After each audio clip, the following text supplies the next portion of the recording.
Mic test, testing 1 2 3. Mic test 1 2 3.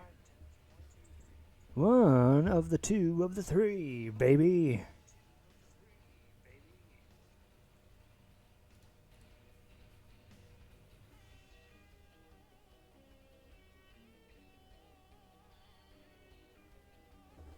Mic test, background music.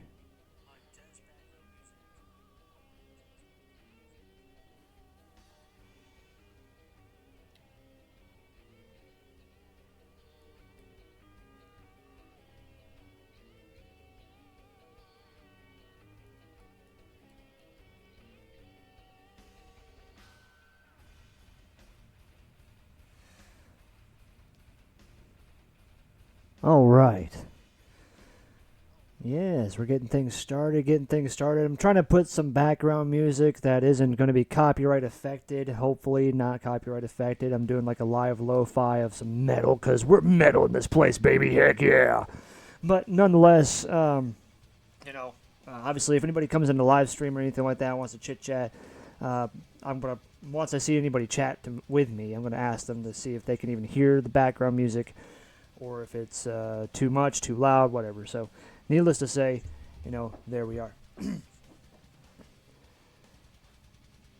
But I figured that background music would be nice because, if I'm just drawing and I'm not talking and not doing anything, not explaining stuff, whatever the case may be, I think the music at least would be, something.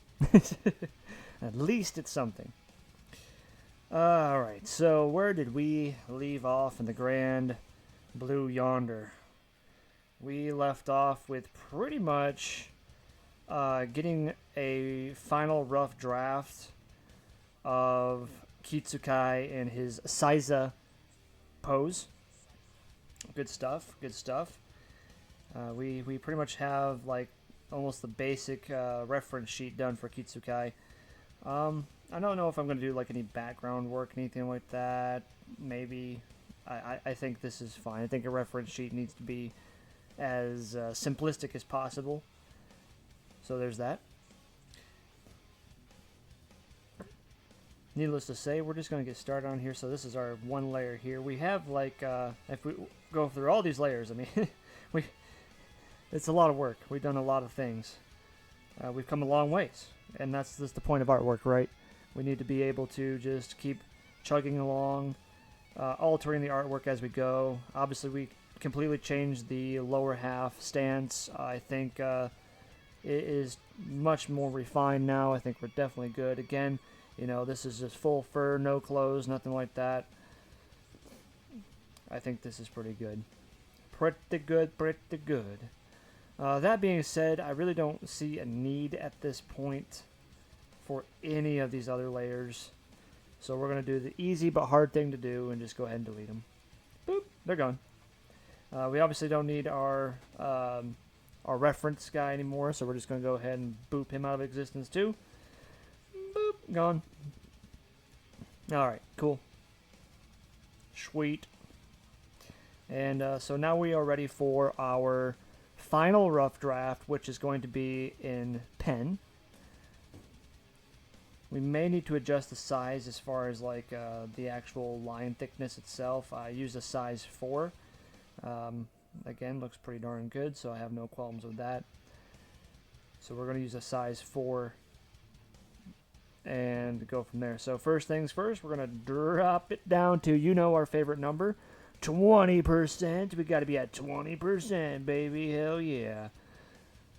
20% is just, in my personal opinion, the golden opacity for anything that you want to draw over. Got myself some hydration today. Always stay hydrated, everybody. Got to stay hydrated. Got some water mixed with some lemonade. Wife likes to make some powerful lemonade. These southerners, they love their hummingbird food. The sweeter it is, the better it is. Yep. All right, let's go ahead and start. The Night Sage. I have arrived. Yes, you have. Welcome, the Night Sage. Welcome. Pleasure to have you on board. Pleasure to have you here.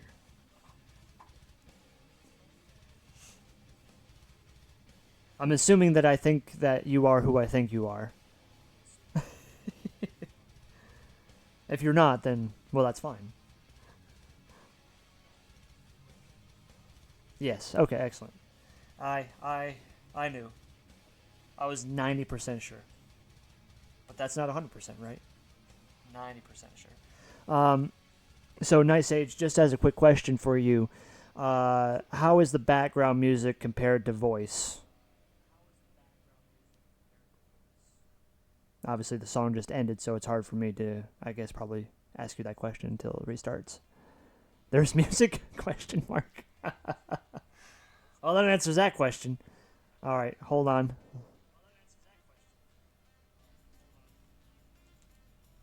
Oh, we have some new music coming in. Some new music coming in. All right, it might be. Let me bop the background music up a little bit.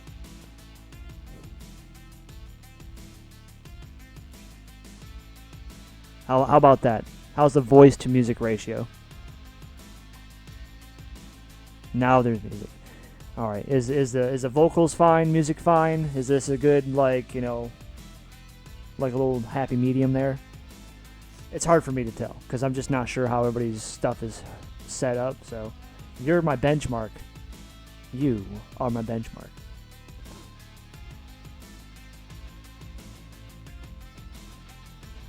Yeah, you don't want the music too loud. This should be good. Perfect. Awesome. Yeah, pretty much the reason why I want to start putting some background music is because of the fact that, if I just start drawing, right, and I'm not talking to anybody and or mentioning what I'm doing here, obviously, I want to make sure that people have some sort of content to continue to listen to.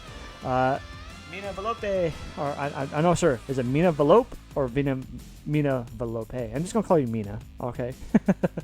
I freaking love the look of him. Thank you so much. I really appreciate that. I really do. Absolutely do appreciate that. I know we're just getting things started. I'm getting things set up here. The last couple of streams we did a full body of Kitsukai.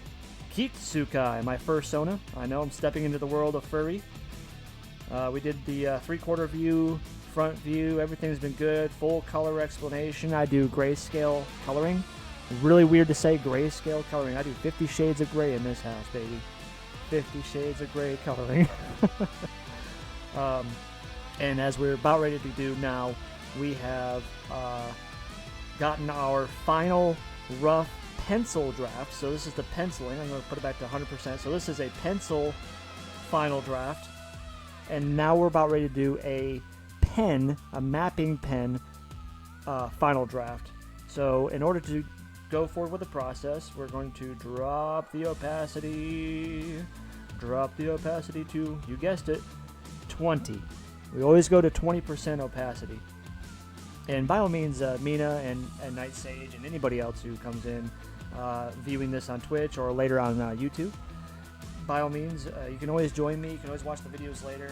And if you have any questions about what I'm doing or what sizes I'm using for all this stuff, right, all these tools and things, there's a lot to explain. But I'm more than happy to stop what we're doing. This is not commissioned artwork. This is not something that needs to be done fast or at any point in time. It's just something fun to do and something that I just enjoy doing, just in general. So, all right. So we're down to 20% opacity. Add a new layer. New raster layer. Mina says, should probably say I am one of Ebony's friends. She suggested you to me, so thought I'd check you out. Well, that is epic. I really appreciate Ebony. Ebony is so cool. Yeah, that's awesome. And as far as that goes, I appreciate you giving me a shot as well and a view. So again, I appreciate you. I appreciate anybody who comes in. It's always wonderful. Always good to have company. Always good to have company. All right, so the reason why I like to do a final pen draft, and I like using the mapping pen. Mapping pen allows me to have these nice. I can go as thin as I want. I can go as thick as I want. My stabilization, I'm at like 70s. I try to do something along the lines of 70 to 75 stabilization. Sometimes I go a little lower. Sometimes I go a bit higher. But the major reason why I do a high stabilization is because look how crisp these lines are. These lines are. I pride myself on my line art, and I think clean line art is just I above all else some of the just again this is my personal opinion. Night Sage says looks at the mecha girl I'm building. Yeah, I get doing things for the funsies. Oh yes, the mecha stuff. We probably will do some mecha things here before too long. I love machines. So really, in the grand scheme of things, when we have a rough draft like this, and it's like the final rough draft, you know, we're not going to be altering too much. We're probably just going to add a little bit of flair here and there, especially with like the fur tufts at the joints and anything that I would deem that the fur is going to be coming off of. But for the most part, Kitsukai is a smooth boy, and that just is what it is. For the most part, this is a symmetrical piece of work, right? So everything is actually and should be the same. So what we're actually going to do with this layer before we really get started, we are going to grab the ruler tool. So if you see me circling this lovely little ruler tool that says ruler, we're going to click on that, go to symmetrical ruler. It's always selected for me because this is what I use the most. And we're going to click that, make sure it's clicked. Now, when you do a symmetrical line, right, you draw a line like this, and you can move the line around, and when you end it, essentially a line just cuts your canvas wherever it lands. Well, that's fine and dandy, but unfortunately, when we want true perspective of symmetry, we have to get a full 90-degree line. So in order to get that, we have to press and hold the Shift key on our keyboard, and then pick a spot. I'm just going to use this as an example. Pick anywhere that you want the true middle to be, and then just go straight down. As you see, I can only go in increments of 45 degrees. So it's 45, 90, 45, 90, so on and so forth. And so therefore, I'm going to get a straight line. There's not going to be any deviation from this, meaning like I'm not going to have like a little slant like this, right? We don't want this. We want a straight line up and down. So, and the best part about the ruler tool too is when we go in and zoom in and close and really trying to find our center, just like where we would believe the center is. I think this little snoot is probably the best thing to use for like trying to find center. And I'm going to hit that shift and hold the shift key, and I think center is going to be right about here. Yeah, that looks pretty good. And I'm just going to release, right? We're just going to release, and look at, there we go. So we have a straight line going through right through the middle of Kitsukai. Mina says the reason she suggested you though is a little stupid. she was just saying in a DM, I found a guy who's starting out, and if he has any questions, he should ask you since you know more than I do. So I'm going to take it that you're an artist as well.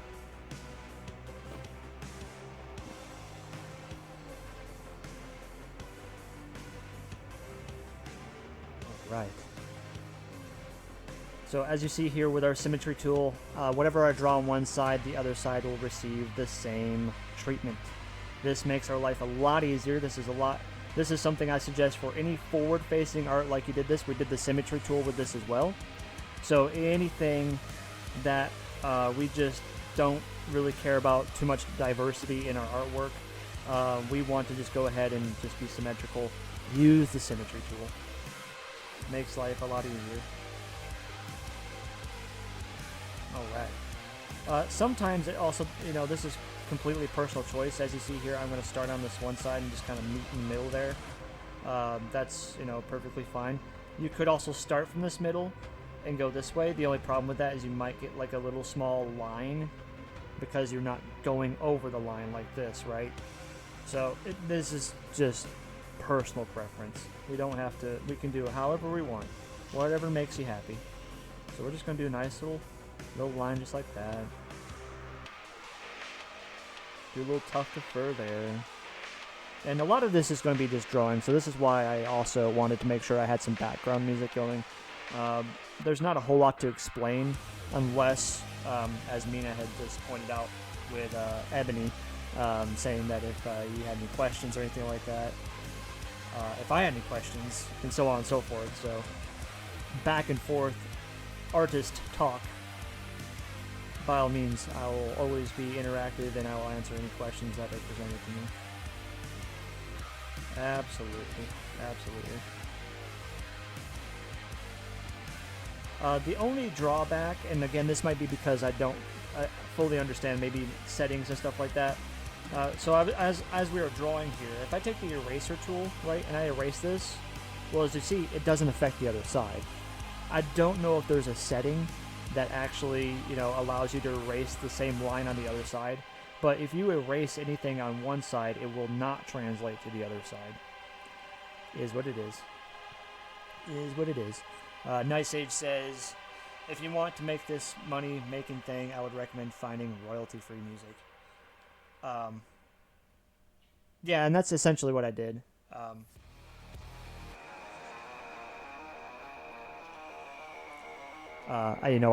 tried to find music that isn't going to be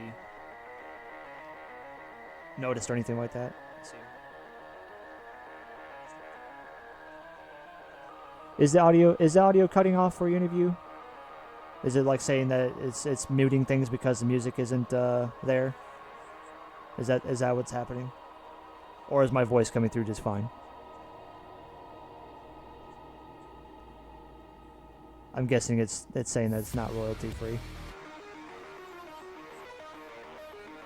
Mina does audio is fine. Okay, so audio has not. Okay, nothing's changed. Okay, I just want to make sure. Okay, excellent. Mina did say not an artist, but I've been doing the actual suiting a bit longer than her, so she had questions like, okay, like for fursuiting in general. Yes, what we talked about for fursuiting was the fact that I'm doing more of a humanoid fursuit, and as I explained, is because I just want to be comfortable.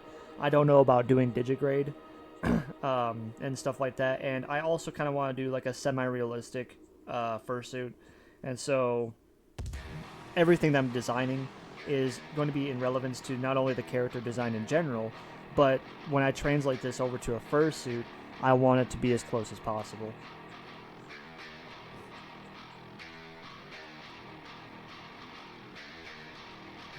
Look at them ears; those ears are really cool. I like the little bends in them. I know fox ears can kind of be more, what's the word I'm looking for? A little nubby. Let's see. That last song was Stranger's Paradise. I don't think that's royalty free. Yeah, I know. I just did a random YouTube saying, for lo-fi. So we'll see. I'll go ahead and pause it because I don't want the audio to cut out. I'll do more research on this. I thank you, Night Sage, for letting me know that. It's just one of those things where, like, it's really hard because I do know of an artist that I can bring up, so I'll probably download a few of his albums, and I'll make sure to give credits. I'll put like a little thing on the screen here somewhere. I know you can type like messages on for your screen, and just credit the artist because I know that's all he asks. He's just like, hey, just make sure you credit my music, but you can use it. So I'll do like a big playlist, and then I'll do that. So this will be a kind of another not so music-y station for the day.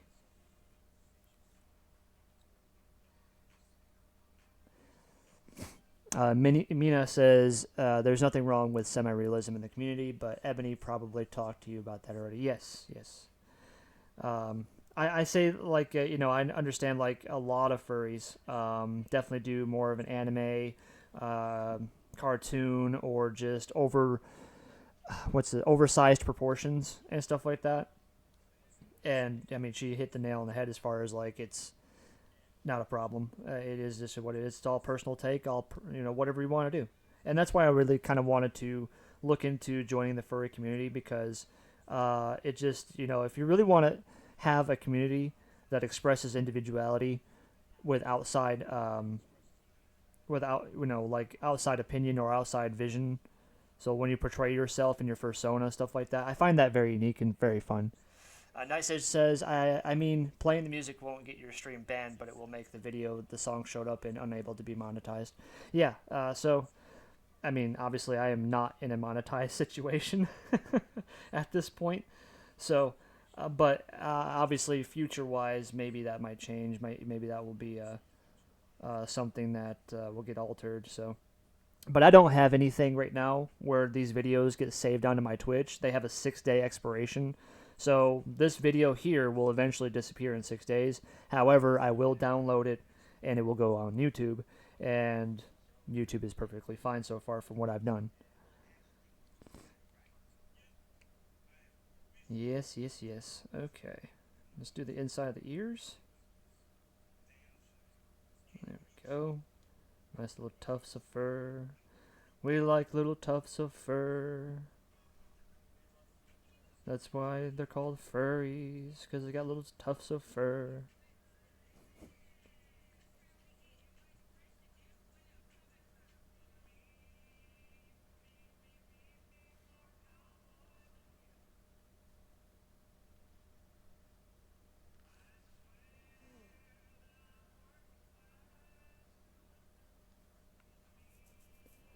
Good stuff, good stuff. Uh, Mina says, I think you probably have no questions that she didn't answer, to be honest. It's possible. Who knows? I mean, I think I'm a pretty researchive person, so therefore I will absolutely probably have something come up in time. Nice Age says, right, so if you aren't concerned about making money on this particular vid, you should be fine playing the tunes.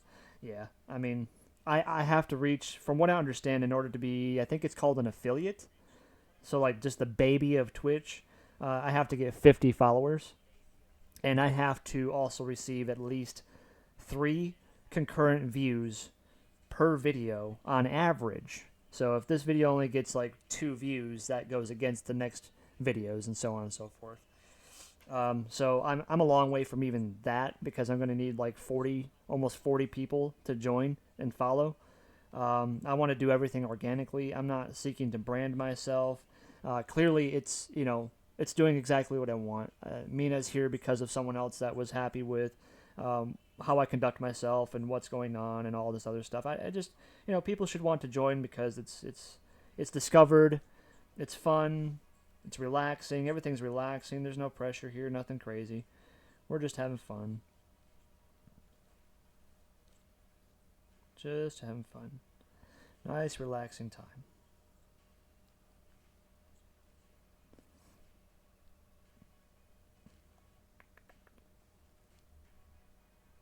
Yes, yes, yes.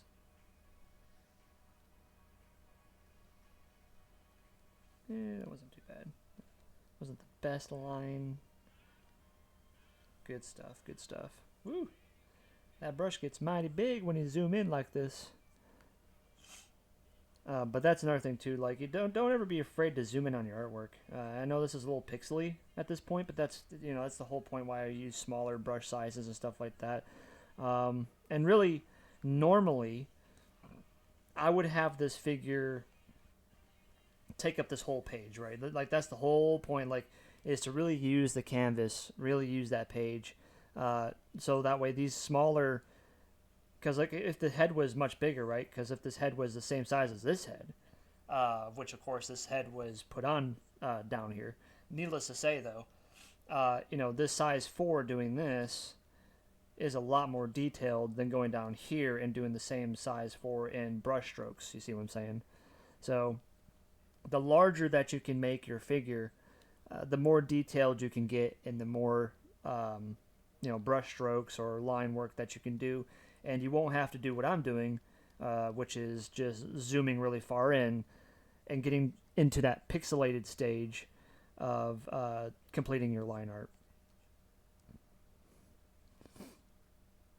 Lots of personal preference with that. So Mina says, "Can I just ask what the most of his inspiration or basis?"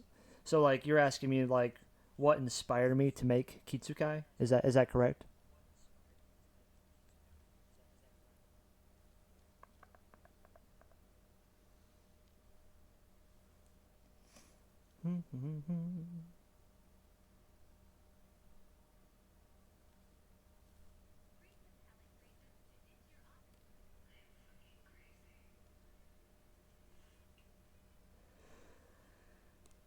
We're just gonna erase that line. Take your time with erasing too, because we just want to butt up to that line there and create a nice, crisp junction point.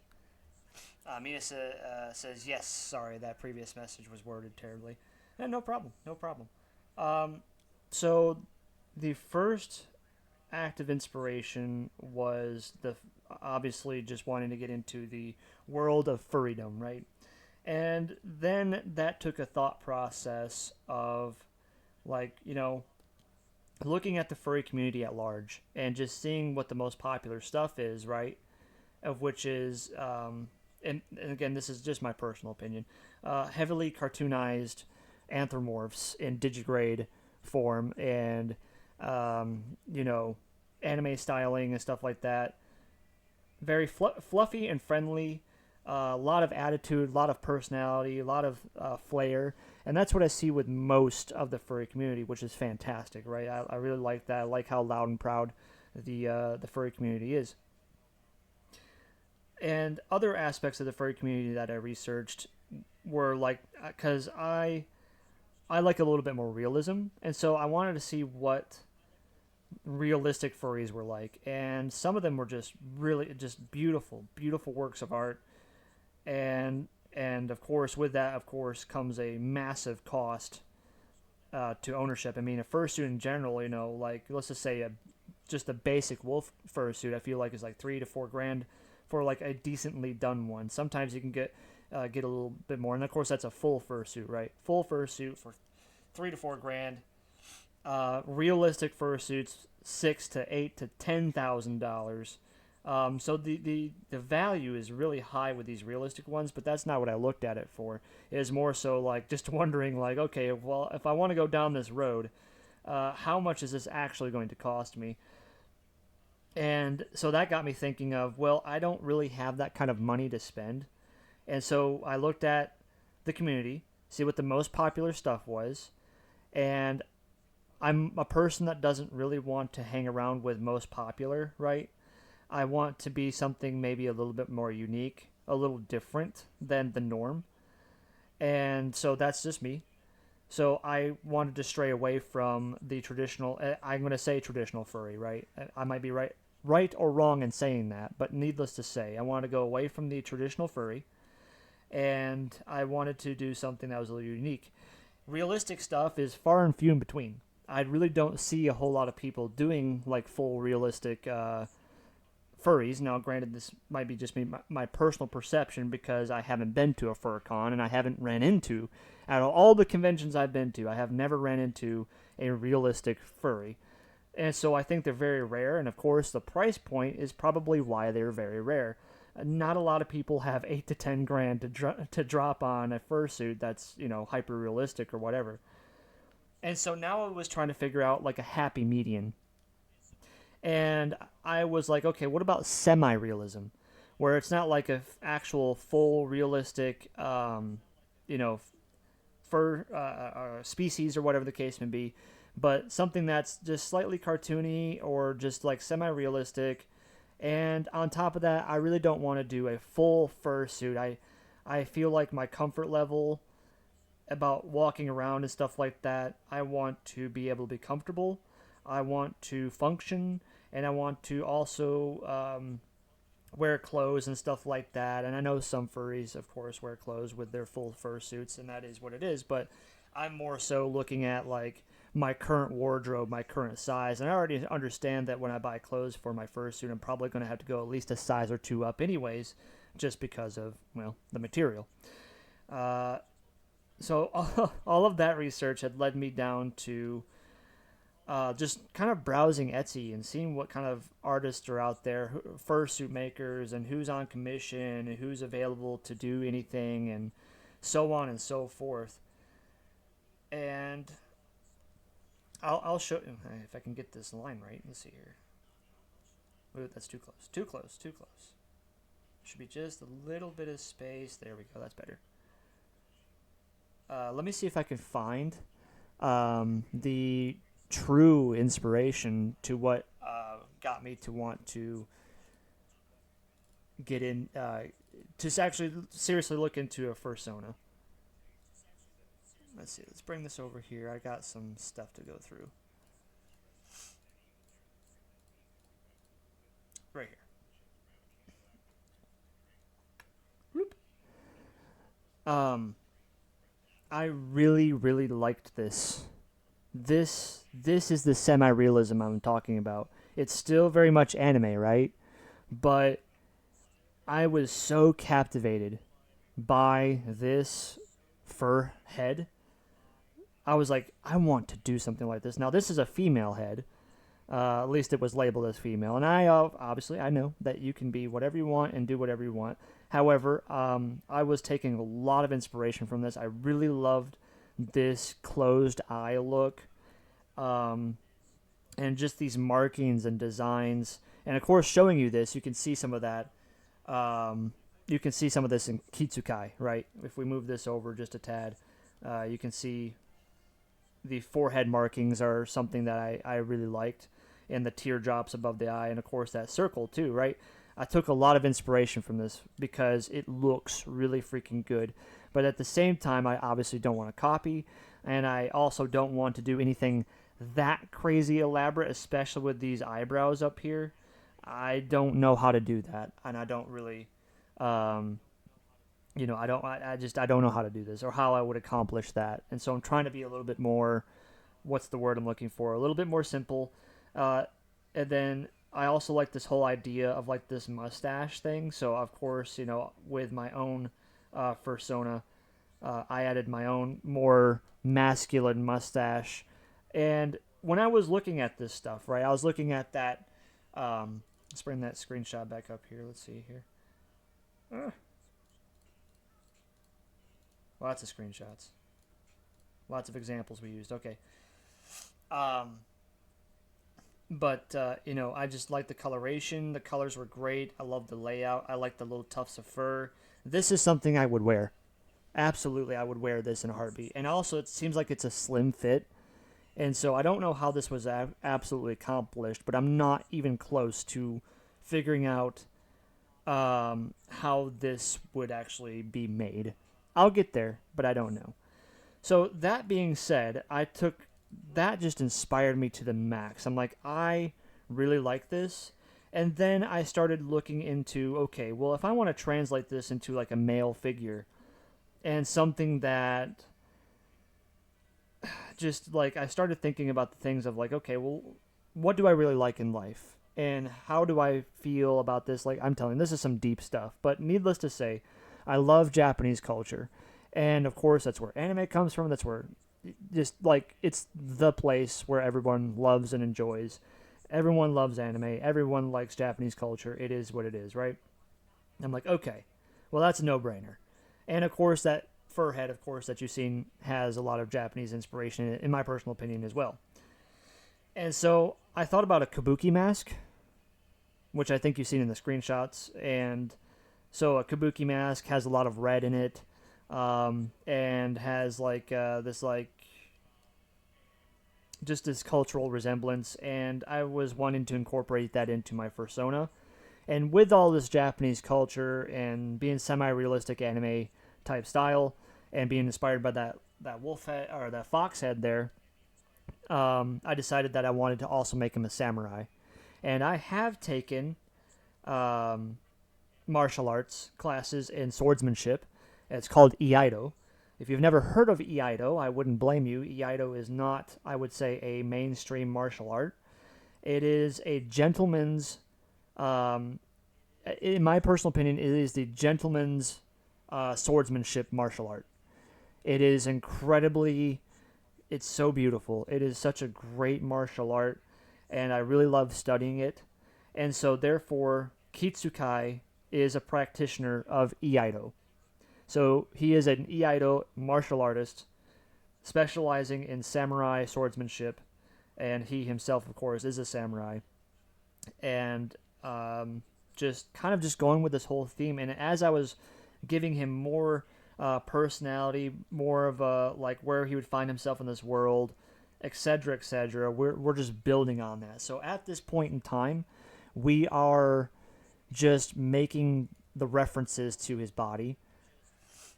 Um, let's see here. Nice Age says, "Is that where the quick?" Let me go back a little bit. Sorry. Dang, that looks neat. Yes, definitely. Definitely a female head, says Mina. Yes, absolutely. Very feminine. And then Nice Sage says, "Isn't that where the quick draw slash comes from?" It really is. It is called the one cut technique, And so where Kitsukai is actually sitting right now is the stance that you start in Iaido. And so when you sit this way, which is called Saiza, you draw the sword from your hip over here and you make one cut. And that cut is to essentially end the battle there, but you will stand up and you'll make one more cut if you have to end your opponent, and then you conduct chiburi, and chiburi is the act of flicking the blood off of your blade. I know it sounds brutal, but in some way, shape, or form, it is also beautiful, and it's honoring of your opponent. And so you flick the blood off of your sword, and then you sheath it nice and slow, and then you go back to Saiza. It is such an incredible martial art. It captivated me just that much, and since Iaido captivated me in that way, I wanted to also captivate my this, and I was also captivated in the way of that fur suit head. That I'm combining those two things together. So Iaido and this fursuit. So hopefully that long-winded explanation, Mina, uh, explained where I came from. Mina says, sounds like you've got some of the lore established if you're one who gives their Sona lore like that is. Oh, absolutely. Absolutely. We are going to be taking these figures and more. We are going to be putting clothes on. We are going to be having all sorts of story and illustrations. And I mean, we're just going to go to the wall with Kitsukai. This is definitely a passion project. And even if for some reason I don't get to the suiting part of this, I think that Kitsukai is going to be just, obviously he's for me first and foremost, right? This is just for me. But I would like to see Kitsukai gain some popularity and some traction in the community itself. It would be nice. Am I trying to force that? Absolutely not. This needs to be organic. It needs to be synergetic. It needs to be something that people are interested in Kitsukai and the lore and the story that I developed for him out of the pureness of just like, wow, this is really cool. Like, I can get behind this guy. I would like to see, like, I want people to think, like, man, this belongs in an anime. Like, we need to make a whole manga series, comic book series, and I would love to do that too. And so basically, everyone that's involved at this point in time is watching the beginning process of that. Who knows? This might be something huge over time. Am I expecting this? No.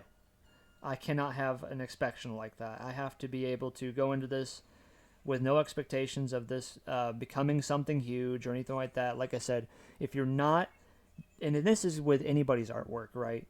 If you're not doing it for yourself first and foremost, and for your own pride and joy and entertainment, whatever it may be, if you're not doing it for yourself, then it's not going to be for anybody.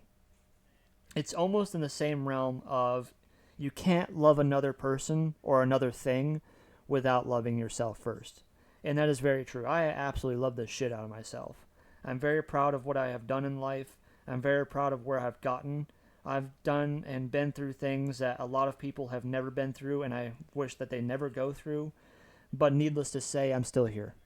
And through that self-love and preservation, I'm able to love other people and love my wife and everything, my pets, so on and so forth. So, little life lesson for the day.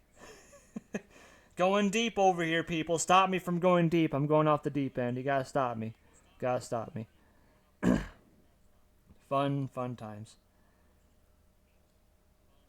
Let's see here. Like I said, we're just making these. We're really not doing too much alteration. Pretty much our previous line work is just fine. And we're not overly concerned with true proportion and true muscle mass and stuff like that. Uh, this is not really what this is for. These are not quote unquote true illustration pieces. These are not in background. They are not. What's the words I'm looking for? Like, this isn't something that I would submit to people and be like, look at my final product, right?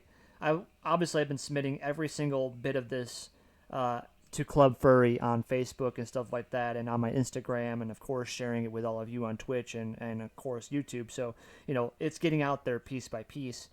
But in the grand scheme of things, we are not to the point where we are in true like all the cylinders are firing on this engine for Kitsukai. Mina says, I could see him taking off at cons because of being one of the less chibi anime style than a lot of us, actually. Yeah, I mean, and again, I don't have any expectation of that happening. If it does happen, it's going to be great because it's going to be, like I said, it's going to be organic. It's going to be just fine. I want it to happen because it happened naturally. I'm not going to do any advertisements. I'm not going to, so on and so forth. I just want to do this out of passion, love, and just general interest, really. Passion, love, and general interest. All right.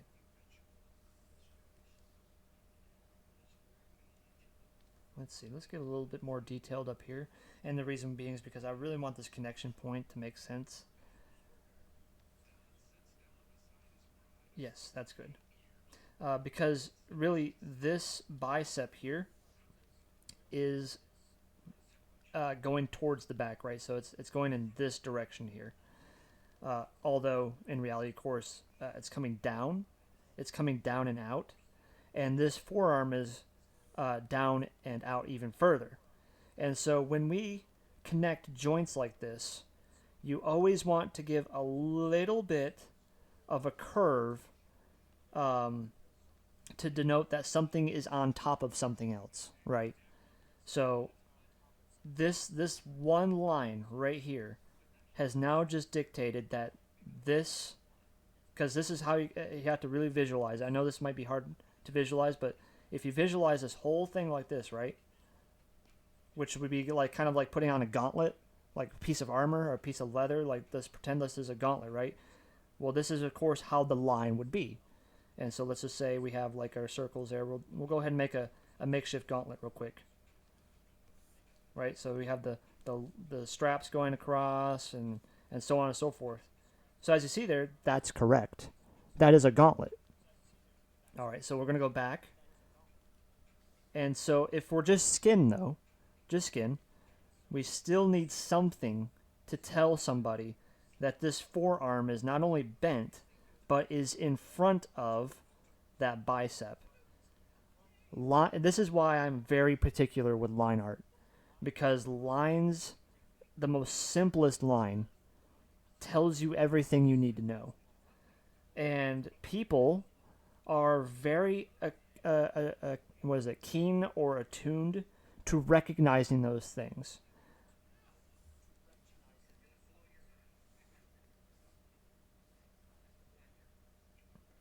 That's good. That's good. That's good. And of course, we'll just connect that up. Easy, nice little connection. Just kind of draw it over. Use your eyes. And of course, all this is translated on the other side too. So looks nice. Looks really nice. I like how this is coming out. Looks good. Looks good. Looks good. Looks good. We're gonna do like a little bit of fur flare there. Yeah. Maybe a little bit of fur flare. Let's take a look. We have a reference, of course. So did I add fur like that when we did this? A little bit. You see a little bit there, a little bit there. Looks like it just did like a notch. So we might go back.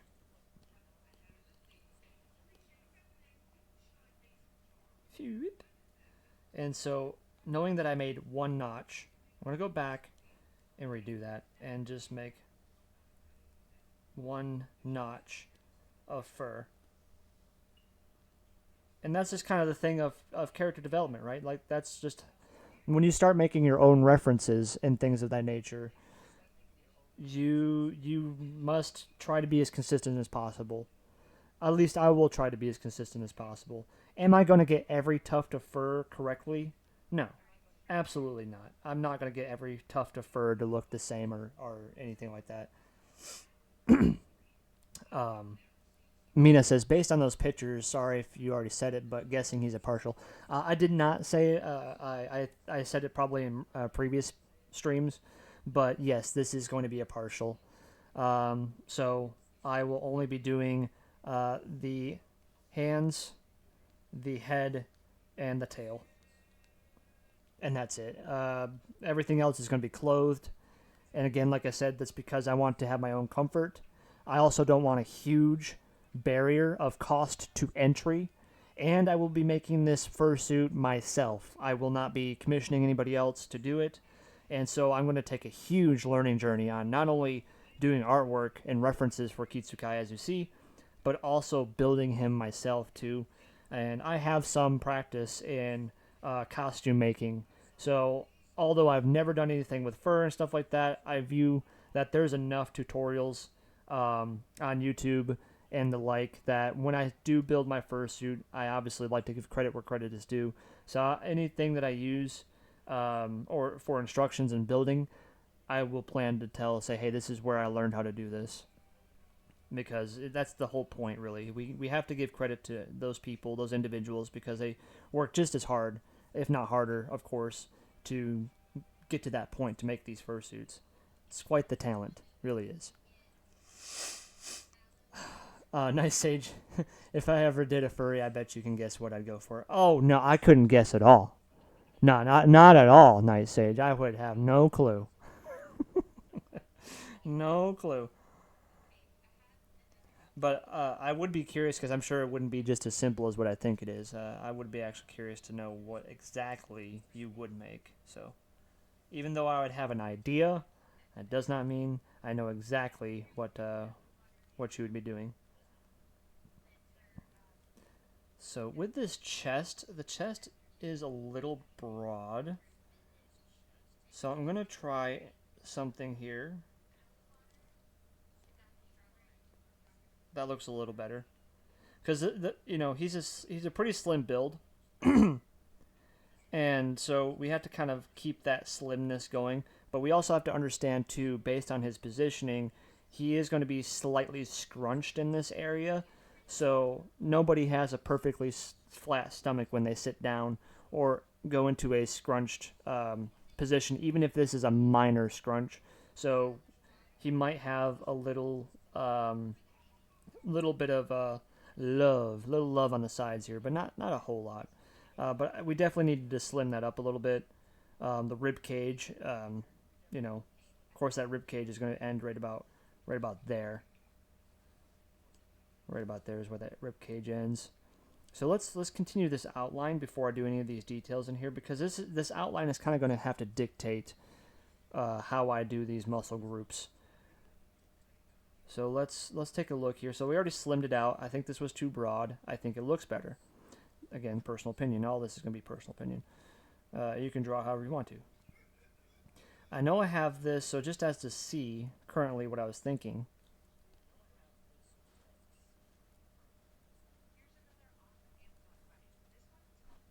So let's zoom out and see how that looks. It's not too bad. It's not too bad. I'm not fully convinced, but I want to see. I want to see more. And this is kind of where that thing is too, of that you need to kind of just practice things and take a step back from your artwork. Um, we might actually, because I really like that line, but we might actually come in just a little bit more and just use a basic curve. Whew, whew. Kitsukai, you just got some hips. You got some hips, Kitsukai. Nice Hitch says, I mean, I don't know exactly either since I'm more into Kimo no Mimi style. Kino Mimi style character myself. Don't think I'd ever design a full suit. Well, it's just kind of one of those things where take the plunge, but of course, anything and everything that anyone does in life, do it for yourself and make sure that you're happy doing it. If you think that something is going to give you anxiety or make you feel like it's going to be a daunting task or something like that, just step away from the idea, stop thinking about it, don't do it, and let it come back to you over time. And if that takes like years for that to happen, because believe me, I have stuff that I've laid off for years. If that takes years to happen before you get inspired again, so be it. Don't ever stress yourself over things that you're trying to force yourself to get into. I don't think that's healthy. and I know it's not healthy because I'm part of that. But needless to say, though, Night Sage, just look into it. Just look into it. Doesn't hurt. But if you think it's going to be too much, then it is what it is. It is what it is.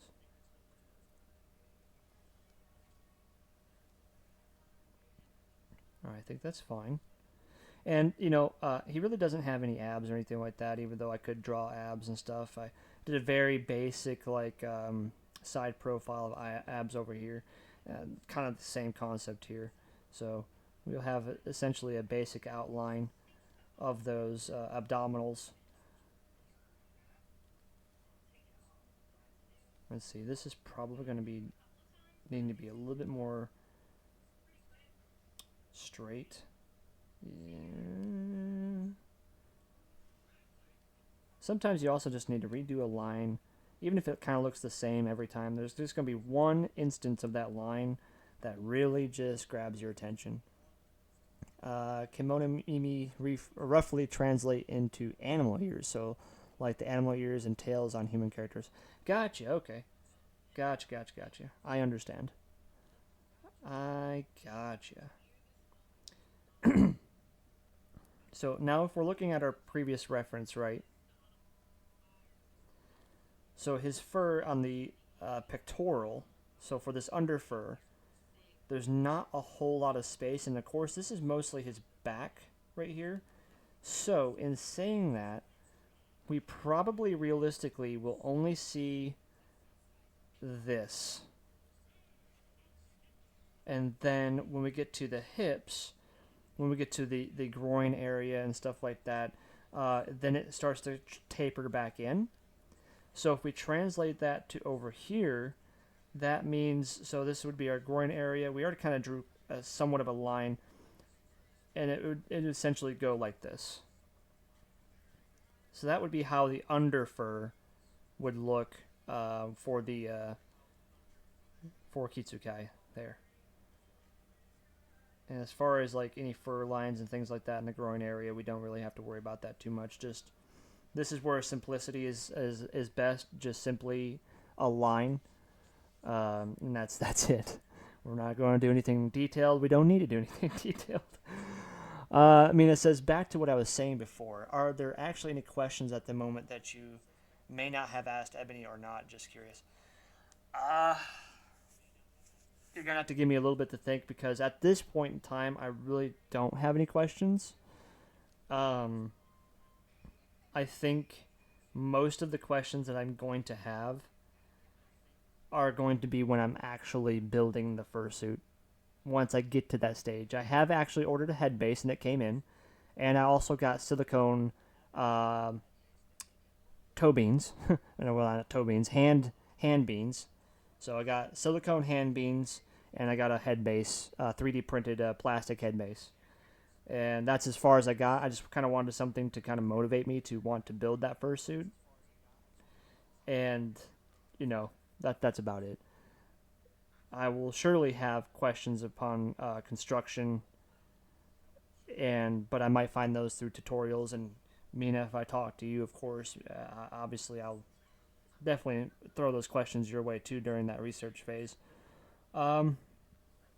Ultimately, though, I don't have a whole lot when it comes to what we're doing right now because this is all development. This is all development stage. And kind of like we talked with Ebony, we have concluded that going this way was the best way for me. I don't think I'm going to make a digigrade version of Kitsukai. I don't think it's necessary. I think this is looking fantastic in my personal opinion. Mina says, fair enough. I get that she probably answered most of the background anyways. Yeah, and like I said, I'm also a very studious person, and I do a lot of research. I try to anyways. Before I join communities, before I get involved with things or big projects and stuff like that, I typically have a lot of questions, and I answer those questions with my self-research. But obviously, people that are involved with the community are going to clearly be a better source than probably what I would be for myself with my own self-research. Even though that clearly involves people with that community.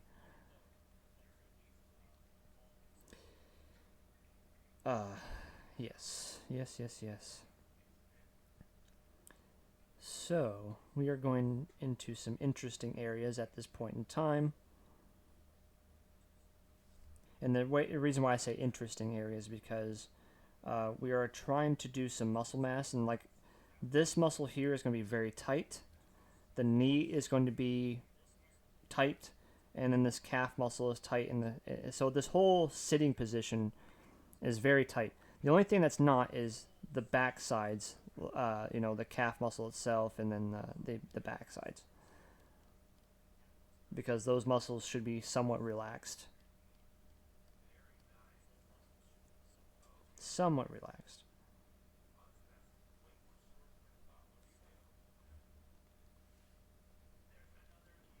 And then we're just kind of seeing how I did the anatomy here. So, pretty traditional thigh, some roundness to it, but these are relaxed muscles for the most part. So this is going to be a little thicker because we are sitting ourselves on top of other body parts and ligaments. So, uh,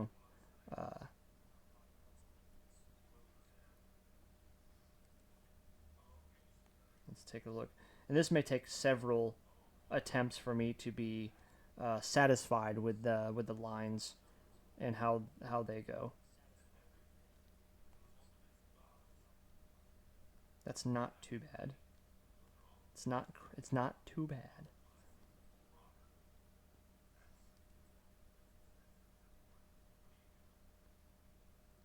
And really, nothing's going to be perfect, anyways.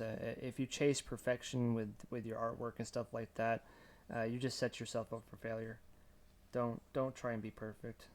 The quote unquote perfection comes over time, and just understanding, uh, just more understanding is what it is. That's all it is. So I don't really need a whole lot of definition um, for this knee right here, because, like I said, it's pretty much like if you bend your own knee, right, your kneecap disappears. So if you just bend your own knee in, uh, that your kneecap disappears. So there's nothing here other than the ovular, if that's a word, ovular. I invented a new word today, people. Ovular. The ovularness of the knee on the ground, right? Um, that this circle here is all this half bend line is all I need. I don't have anything else to define the knee. Mina says we all know perfection doesn't truly exist. Absolutely, corporate America would have a different opinion of that, but oh man, corporate America would most certainly have a different opinion about perfection. Let's see. So we kind of ended our line here. Really, truly, we should have kept going with this line, but it's fine. What we'll do is we will just rotate. We will rotate this, and just this is why I like high stabilization. Let's not go down that path. Obviously that when you turn into those pathways and things, opens up doors to all sorts of personal opinion and ridicule and riddick and ideology and so on and so forth, so on and so forth. Um, so just trying to continue that curve as best as possible, and that's really all you can do. That's really just all you can do.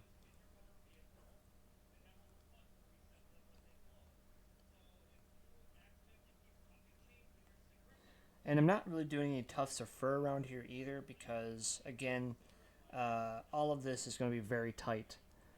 And there's really not going to be any way for fur to come off the body. Now, you could, like, say, well, you could do some tufts of fur like that. I don't know. Like, again, you'd be scratching your head, and it turns into a personal opinion at that point. Let's see here. I'm going to play with this a little bit because I'm not sure exactly what I want to do here.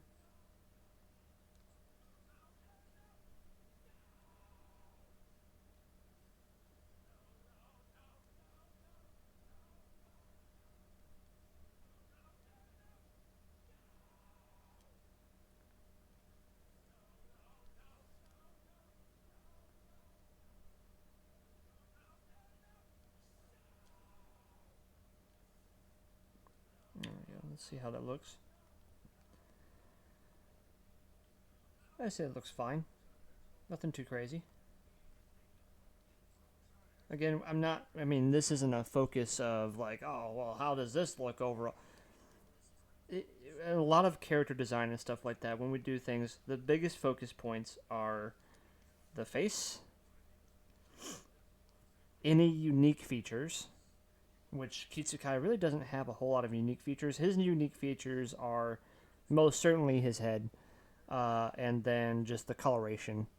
That's really the uniqueness of Kitsukai, of which makes sense because if I'm making a partial suit, and of course, if I plan to portray him in all of my illustration work with Kitsukai, he's going to be clothed. And so there is no point, 0 point, in really, really breaking down the fine and minute details of toes and hands. Well, hands a little bit, but feet and stuff because he's going to have shoes on, tabby shoes with armor plates and stuff like that. And so there's really just it's just unnecessary. You don't create unnecessary work for yourself.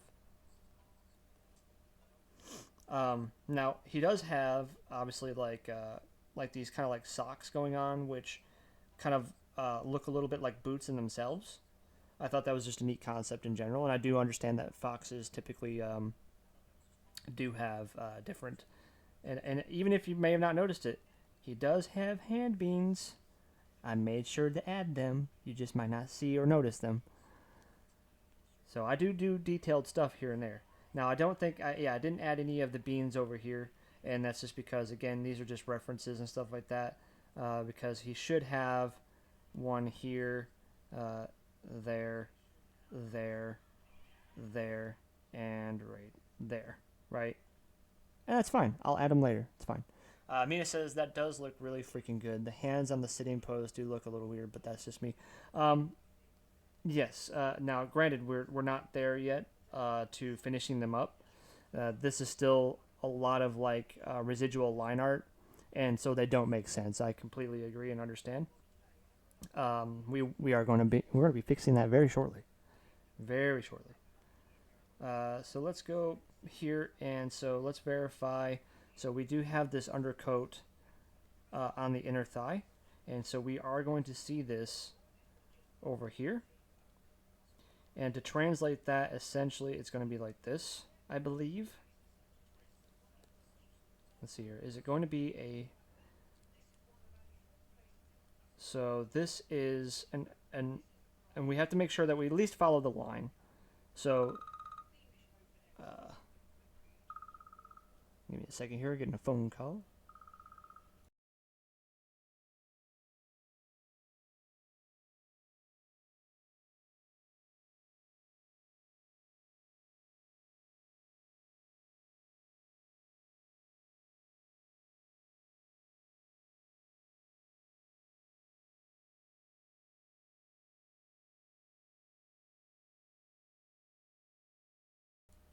Sorry about that. I'm expecting some phone calls with my new place of work, so I may have to cut out here and there with audio just to talk with my new place of work.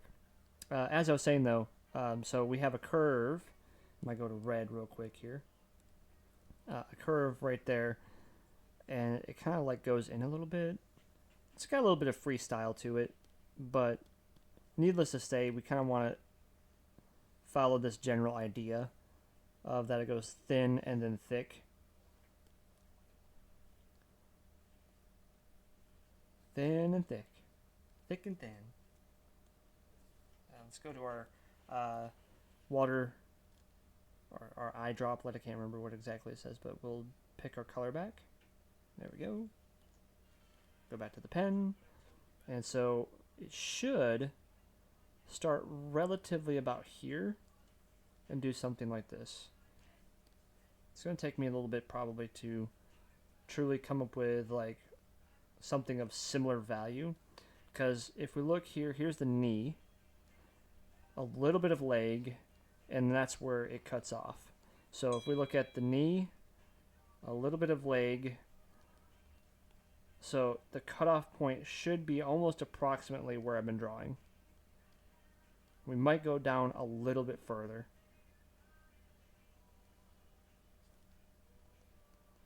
I think that works. I like that. Mina says, I didn't actually notice the rest of the frame. I take the message back. It's all good, all good. Let's see here. I did get a voice message, so maybe I did miss a call. Let's take a look. Nope. Completely irrelevant.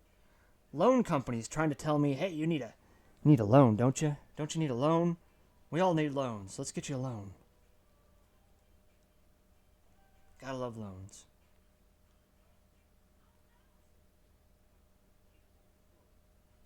Gotta love loans. They're just the best. Okay. So we got that mapped out. We will give some fur lines. This is the pen final draft. So um, we will definitely do like some fur stuff here. And of course, knowing which way the direction of the fur is going, this is why I pointed these tufts downwards, because the fur is going in this direction. And so this will translate to doing stuff like this. So we'll just, do that when we get to our final pen draft. But not really necessary right here. We just want to know where our undercoat is. Um, Nice Age says, I took out a loan for a computer once and paid it off. It was fine. I really don't want like a $25,000+ loan. That seems to be what they want to offer me. Not interested. Not interested. All right.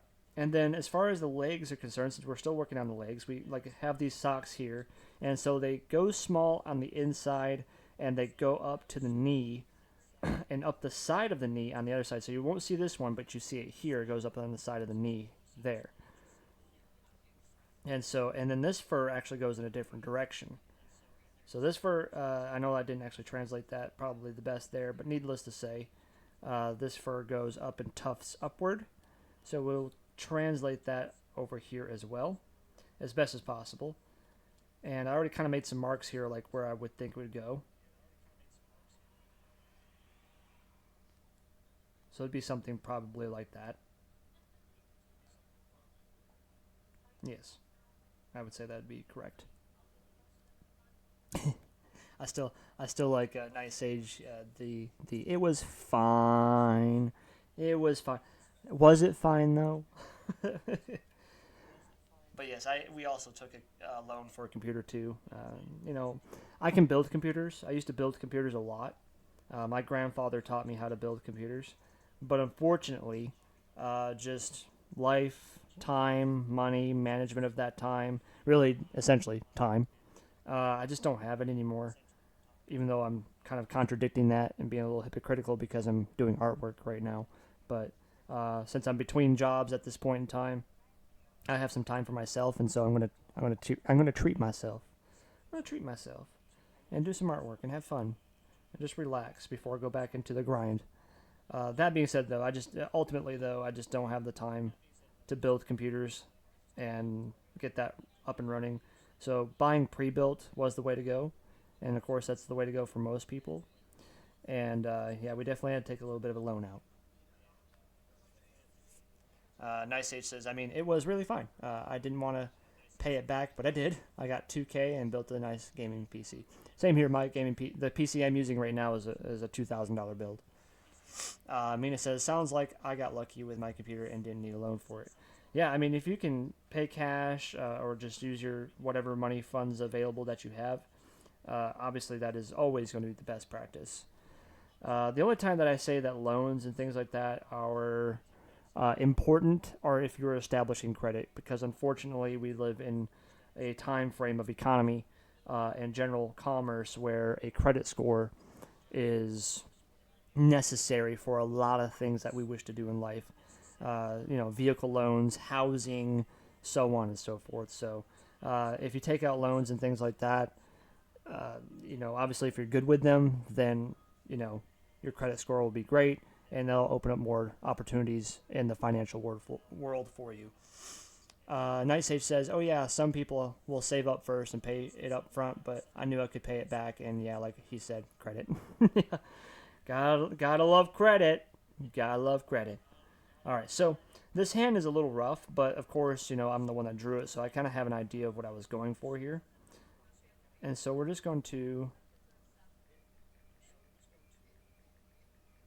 just map this out. We may change some things.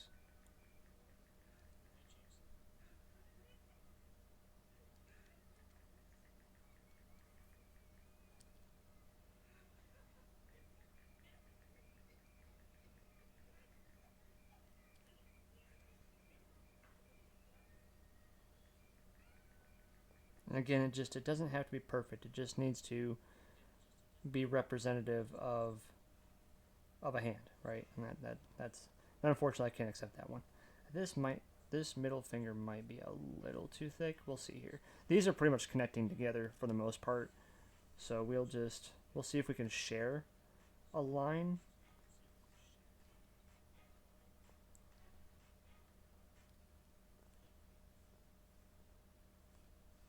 That's a little better, but not quite. We need to add some depth to this. This is the problem. Let's start with the index finger first. So the index finger is going to be over top. We may have to redraw the two.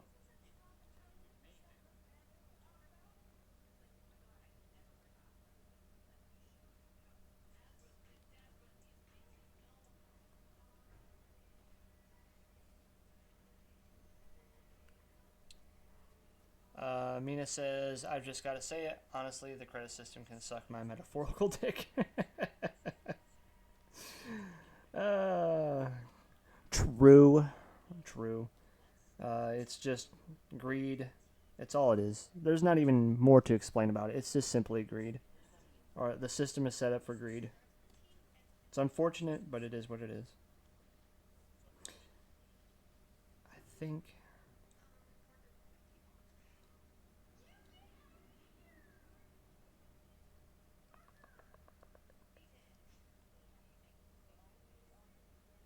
Let's see here. I'm trying to look at some other stuff too. We might have to bring our guy back. Let's go back to screenshots here.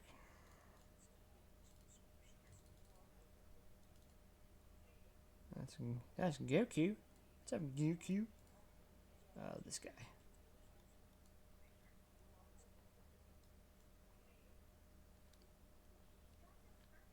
I don't know if we can draw. No, we can't. So what we're gonna do is, because it seems like we lost the sauce. We're a little lost in the sauce, but that's okay. We can fix it. So let's figure out what screenshot was that. I don't know why it just keeps opening up over there. It's fine. Screenshot. So it was the third one. That one. Okay. 71316. Okay. 71316. I'm gonna take that off real quick. Night Sage says everything was set up for us by the rich, and the rest of us just need to work around it, unfortunately. Mina says, life in a nutshell. Yep. That's how it works. Edit. We're going to edit. We're going to, or no, go file, import image, and then we're going to find that screenshot, 71316. So we should, yeah, it should be this one. There it is. And drag that image down here. Make it a little bigger. Now, you could copy this if you want to. There's no shame in that. It's a human hand. You're not going to get any copyright or anything of that nature, but take a crack at freestyling it. It's whatever you want to do. And if I can't get the freestyling, I most certainly will put that hand over here and I will just copy it. Again, no shame. It is what it is. It is what it is. There are many, many artists that don't do hands and feet. They're very difficult.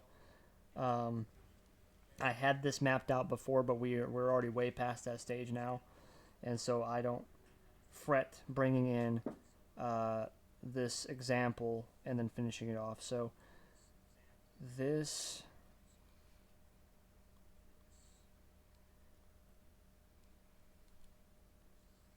So these fingers are pretty together. And then this one pinky goes off like that. and then this thumb here. Okay.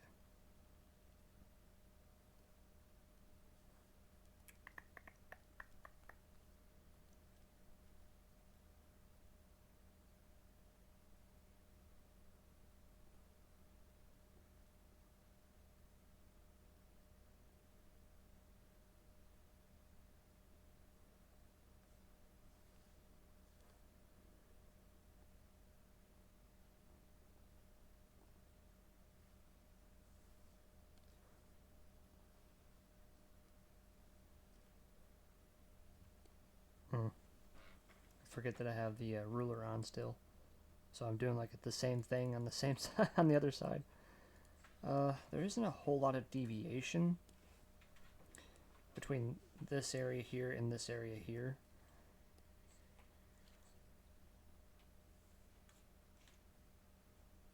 There we go. Night Sage says, best way you can train yourself to draw a hand is to use examples and copies to train muscle memory. Yeah, precisely. I mean, everyone will have their own way of making hands and stuff, and again, you know, I'm not too particularly interested or being like just super accurate with this. It just has to at least make sense, and of course we can adjust all these things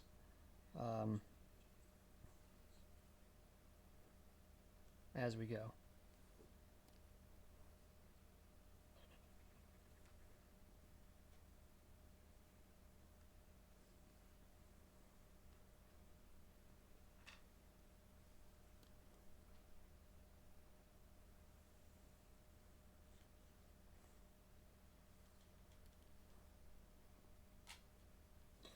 Yeah, because this is going to be essentially the point should be right about there.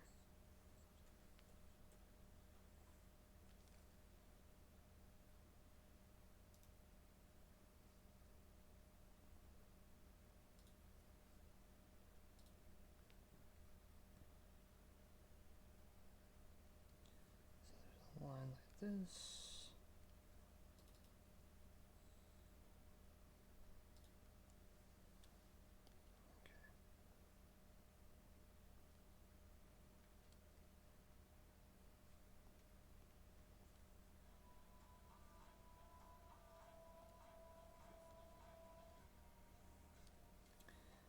Then, thumb-wise,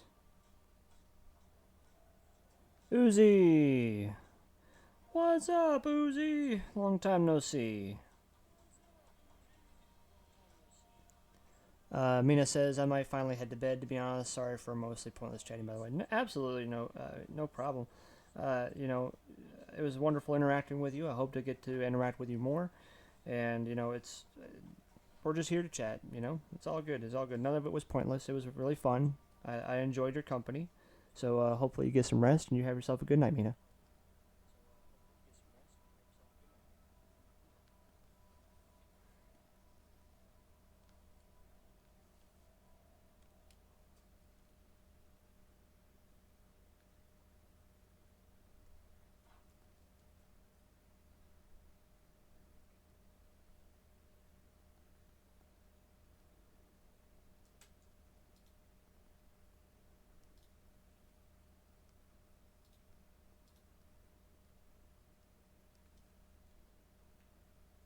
Let's take a look real quick here.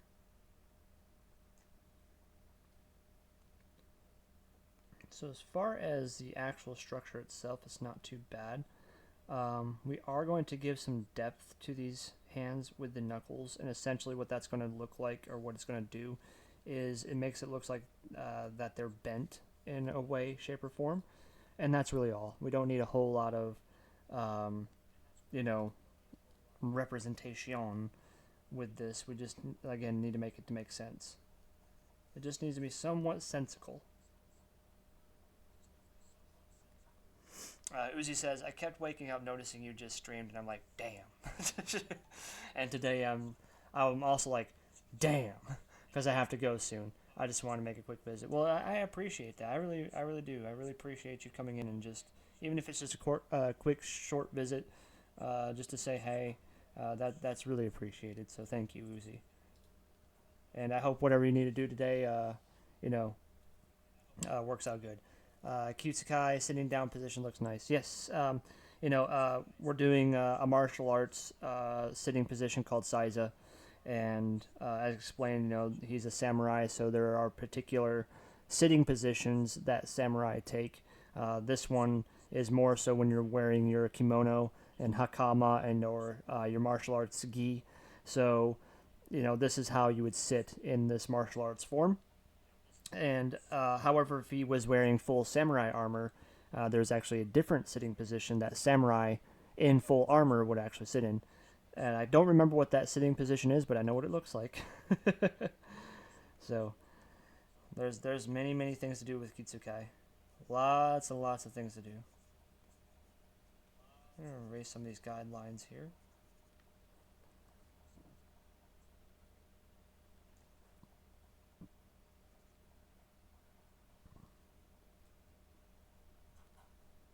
I think that looks a little bit more of a natural hand, just sitting on the thighs.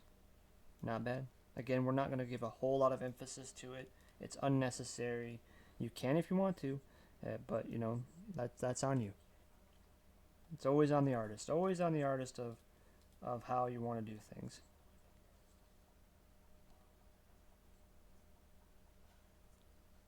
Just draw some nice little claws there. Nice little sketched in claws. We'll refine them with our final draft. I guess it would be final line art, which will be after this. So final line art will have, no sketching. No sketching. There we go. Got a little pit pat claws. There we go. Wonderful. I think generally saying, I think this is a very believable sitting position for Kitsukai in the sense of his overall anatomy. So I think it's turning out just fine. Good stuff, good stuff.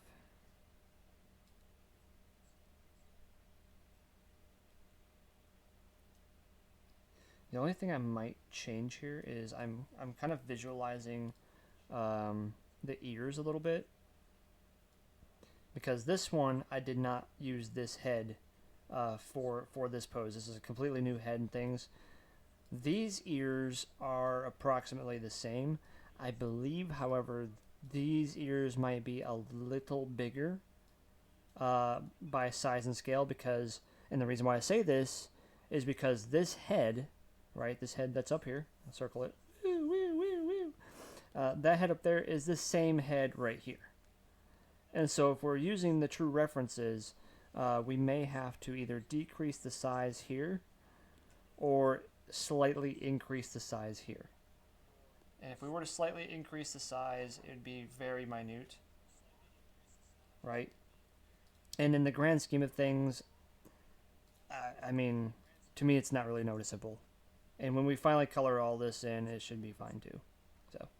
But making just subtle observations and things I might change later. Again, this is still just a reference sheet, and we're still just building Kitsukai. Uzi says, now that you mention it, the ears of the full body does look longer. Yes, yeah. So again, it's just one of those things what you'll notice or potentially notice. Like I said, it's very easy fixes though, so we can actually go turn the ruler off, so that way we're not drawing on either side here. And what we can do is alter this head a little bit. Take the ear, use that lovely lasso. We actually need to zoom in a little bit more here. Just a little bit more zoomage, a little zoomage. And then we're just going to increase a little bit. Set it back down. Hit OK. Now, you can say, well, of course, how are we going to make these the same? Pretty easy. All we have to do is edit, copy, edit, paste.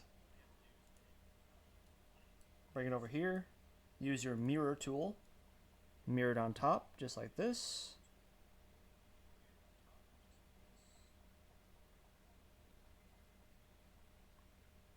Should be about there.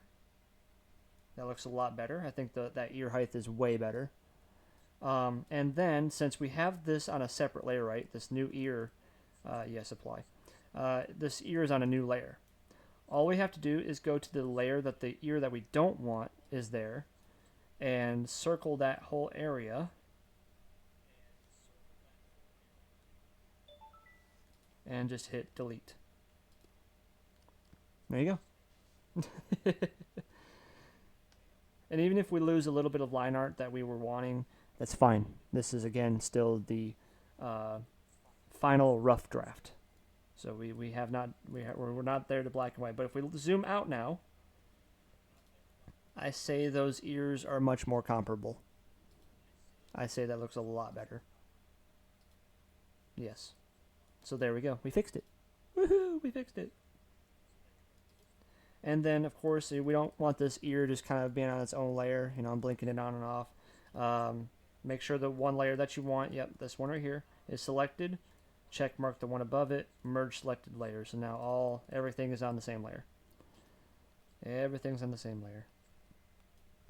Working with different layers and fixing line art like that is something that's definitely a good asset and tool to learn as a digital artist, because it's just there to help you.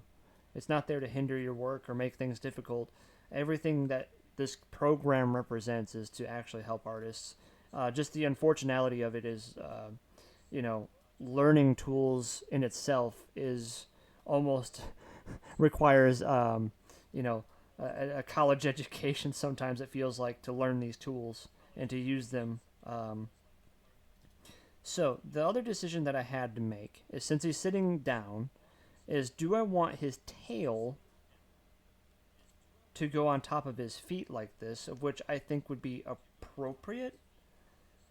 And so therefore all this work I did, oh no, all this work is for nothing. No, it's not. You don't ever do work for nothing. Bob Ross has done this a lot of times in life and things, where he tells you to just go right over top of your work, because we all know it's there. And we know that it was drawn like that. And when you add things on top of the artwork, people understand what's going on. And I think this is actually pretty freaking cool, to be honest with you. This one line right here has really transformed that whole back end of Kitsukai, showing that this is where his tail is, and it goes off to the side here. Yeah, never be afraid to go over top of your old artwork, or erase artwork and whatever else. It's just part of the process, really. If you try to save everything that you do, you will only fail, because it's just you're saving things that are meant to either be destroyed, meant to have just been a frame of reference for you. So when we get into like full illustration work, right, which has backgrounds and trees and mountains and buildings and stuff, I'll draw a whole building, but maybe half of it goes away because there's going to be another building in front of it. And, that's also training yourself to not get too detailed, too, with a lot of your illustration work, especially when we're dealing with backgrounds and stuff, because a lot of it does go away. And if you look at Bob Ross's artwork, I know I bring him up a lot, but he's just a great example of this. A lot of his quote-unquote details are not really detailed at all. It's just a representation of what should be there.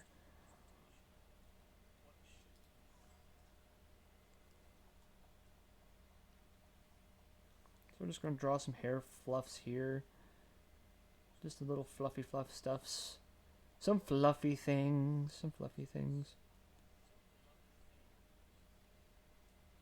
Yes.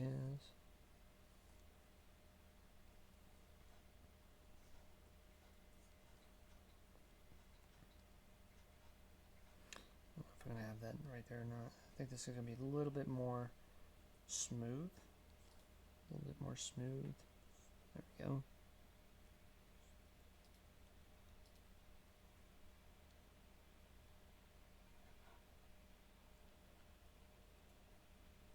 Good stuff. Yath, queen, yath. We are here to slay. I'm silly. I know. I'm silly. Alright. And of course, like I said, we're just trying to kind of keep this as best as possible. Obviously, we're not working with a ruler anymore, right? We have the ruler disabled because he doesn't have two tails, so we just need the one tail, and so we can't use the ruler for any of this. So this is all now simply just freehanding line art.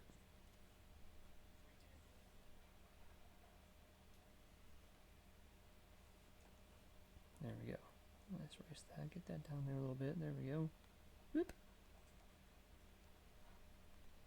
And as you see, we drew this line, right? This is a perfect example. Very small example, but a perfect example of what I was talking about. This line here had a lot of purpose, right? But clearly this arm is on top of the tail, so this line, for the most part, can't exist. But we can tell from a visual standpoint that this line most certainly belongs there. That's the most basic way of showing where you just have to simply erase or destroy certain things or go on top of certain things because it makes sense to do. And the overall end product will be fantastic.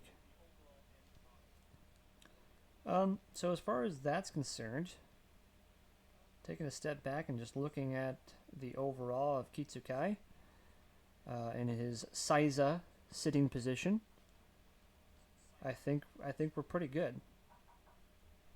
I think we're pretty good. Hard to give length to the tail at this point because the perspective could be all sorts of crazy wonkiness. We can play with the idea of extending it out a little bit or curling it down a little bit more.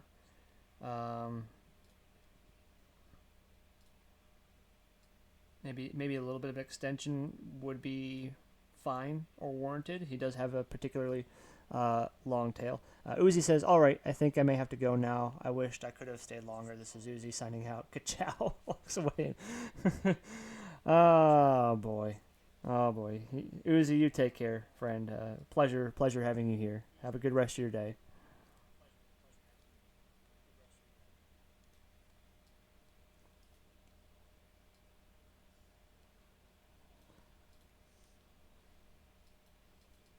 Will do. Will do.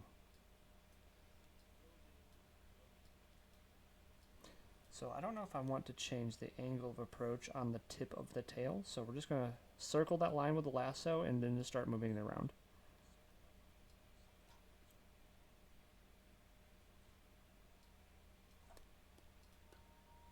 I think that's a little bit better of a tip, so to speak.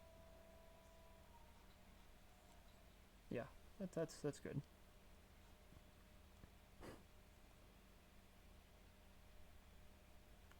Another thing that I have to think about too is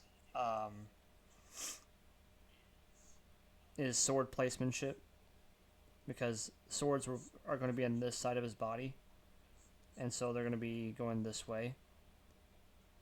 So it might be something that as a warrior, he would train himself to sit with his tail on the opposite side, so that way it's not in the way of sword drawing. I feel like that would be something that would be that makes sense. That would be logical. And so really, again, this is a very simple fix. Just circle this and then select it so we can move it around. Hit the mirror and just put it on the other side. That's all you gotta do.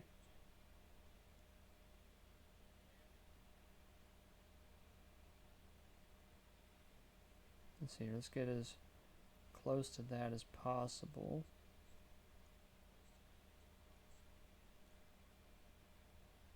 That's about right. Beautiful. And then we can use the movement, the move layer, and all we have to do is just shift them over. There you go. Little shifty shift.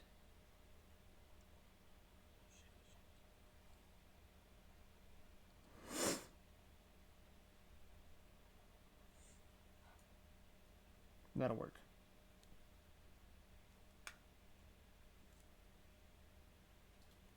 That makes more sense to me.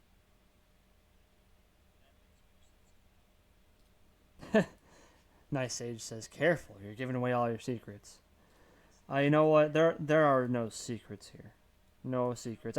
You know what? That is a pet peeve. I like how you brought that up, Nice Age.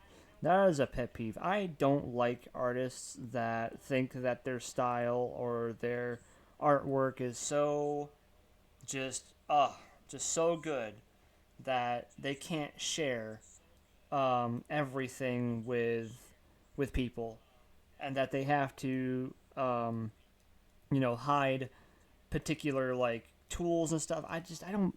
This is just me though. I don't believe in that.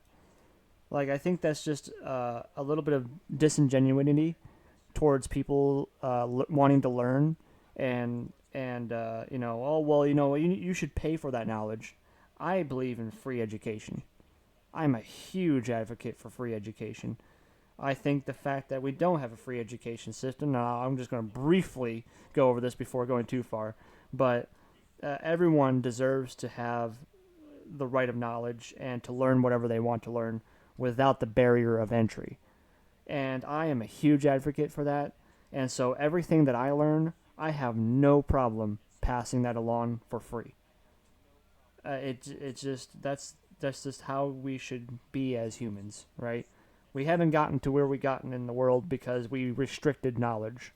We got there because everyone worked together for the common goal and the common good. Hot take, I'm good. How dare you have the same opinion as me? No, right? I'm sure 99% of the world shares in that opinion. 99%. Obviously not 100%. 99%. Just taking a step back, looking at the artwork here. Looks like I need to, in this particular instance, just finish the belly button a little bit. Just kind of give that there. Um, yeah, nothing, nothing too crazy. Yeah, I really like how this turned out. I really like how this turned out. So now, I say we're ready for final line art. I say we're ready for final line art. Good stuff. Good stuff. Final line art.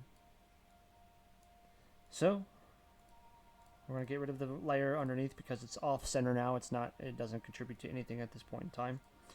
Drop it down to you know what, 20%. Yeah. New layer. And then we use the black as my soul. And of course, we're still using the mapping pen. Size 4, opacity 100, and stabilization at 70. That's my setting for my mapping pen size.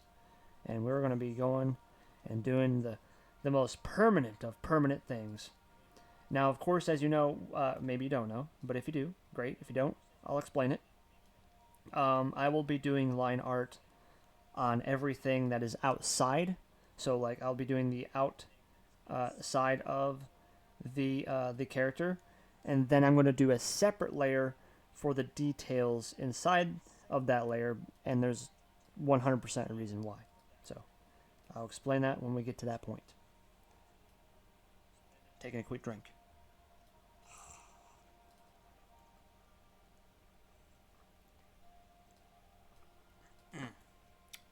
Mm-mm-mm.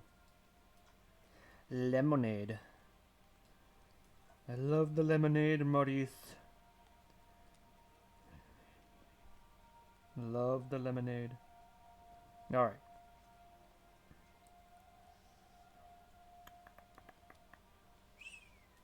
Nope.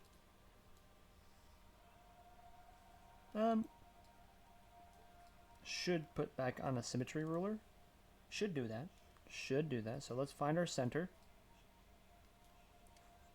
Hold down the shift key.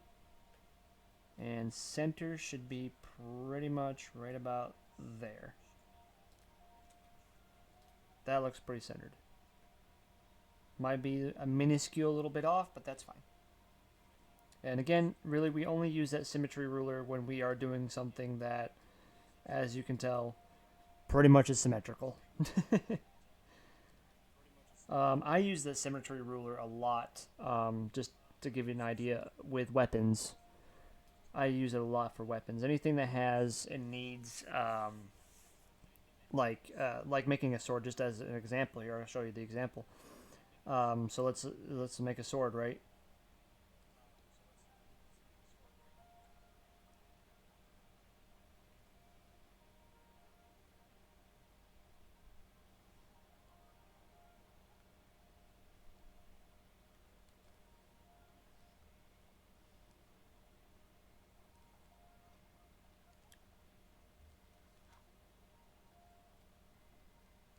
Yeah, like I said, the symmetrical tool is absolutely wonderful when you are trying to make weapons, and it just does the do, man, just does the do, and you can make all sorts of cool weapons and things. Really let your imagination fly, and just have a good time. Like the symmetry tool is the best tool for making weapons. So there you go.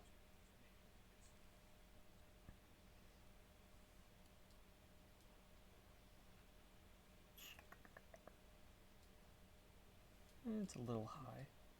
A little high. Perfect. Perfect. Done did the thing. Okay.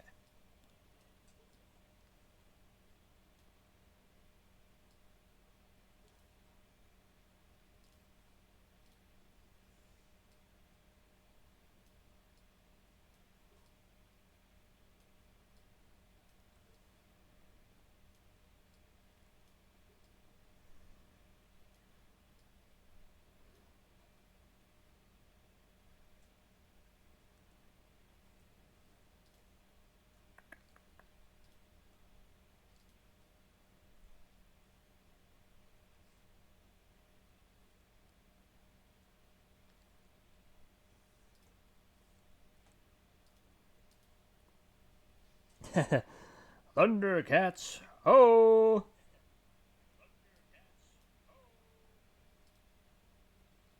That did kind of look like a Lionel sword, didn't it?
Yeah, not a whole lot to explain doing this, as you could tell. Just really, just getting those lines, and not a whole lot of alteration. I don't really need to alter a whole lot of stuff. Sometimes I add a little extra flair here and there.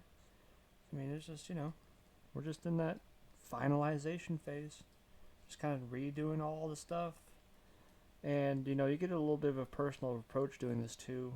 Like I said, a lot of people probably would have just done a black line when we were doing this, right, and then been done with it. But either way, though, oh look, we got a bot in the chat. Oh, cheap viewers. Oh man, I love cheap viewers. Man, I love cheap viewers, but I love banning things too, and I don't get to ban stuff very often. So you know what? See you later. I know, Night Sage. I get a bot every now and then, and they're so awesome because they're like, you know what, dude, you need some cheap viewers. I don't like cheap viewers. I like quality viewers, and everyone that I have talked with and have gotten and has started to follow me and so on and so forth. Every single one of those people, including yourself, Night Sage, and Uzi and Mina and Ebony, priceless. You're all priceless. Can't put a price on any of you.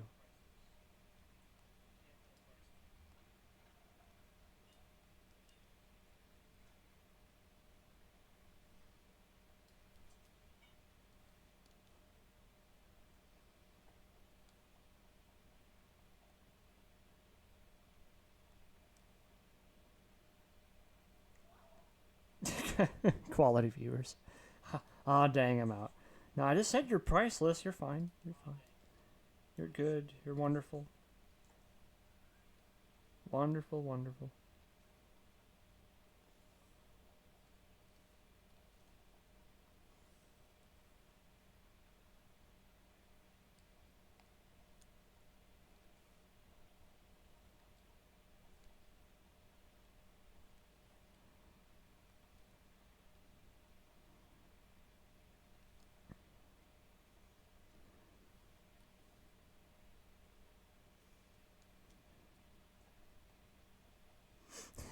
Nice age. Just saying. Just saying. Yeah, I miss doing. Since Night Sage, obviously, you're involved with the Soul Masters TCG. So yeah, this conversation is more so between me and you, but nonetheless, obviously, it can involve more people. Um, it's just it kind of sucks. I haven't heard from Soul Masters in a little while. I don't know. Maybe they think that I'm not interested in doing artwork for them anymore. But at the same time, I really haven't had the time to do artwork, and everything that I'm doing right now is just because I have been afforded that time to do so. So, but I just it was nice to hear from you though. It just like I said, I haven't really heard from anybody, whether that be a Soul Masters team or just people that were fans of my artwork and stuff like that. I just haven't heard from anybody.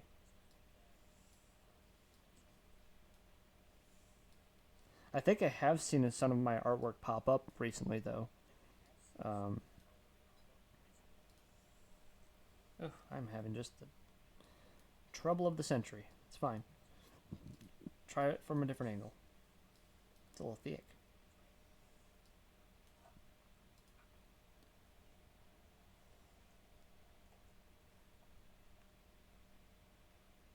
That's workable. Just need to make sure we close this up though. There we go. Yeah.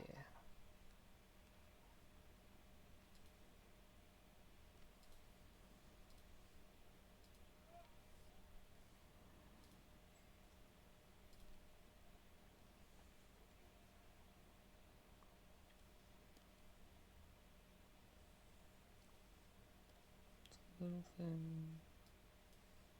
I have to go back to the angles. Nice Age says I ordered a box of cards from them the other day. Just gotta wait for it to get here. Yeah, I don't know what all artwork is involved with that box. I think at least one of the cards, maybe more, have my artwork on it. Did they ever release a like a um, I guess you could say like an uncut sheet picture of what cards are in the set?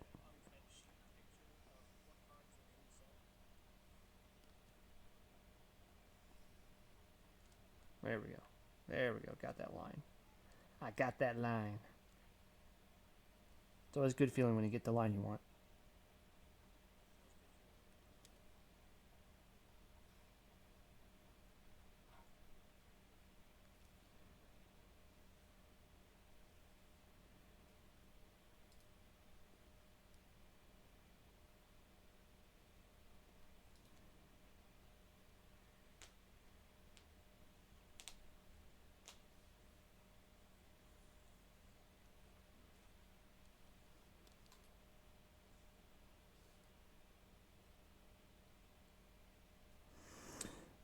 Nice Age says I think they may have posted one actually, but I can't recall. Oh, okay. I might have to take a little dive onto Discord. It's been a while since I've been on there. Like I had my notifications turned off for a long time, so I actually didn't see your message. I think for at least a little bit. I don't know when you messaged me, but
right. You saw it quick. You got back to me just the morning after I pinged you.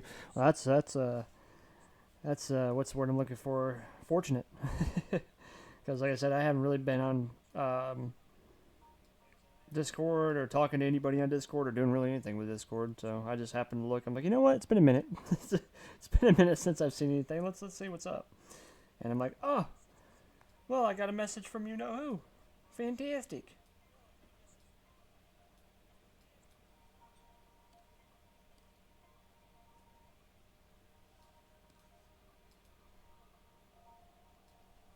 I'm trying to add like a very small tuft of fur, but I might not do it.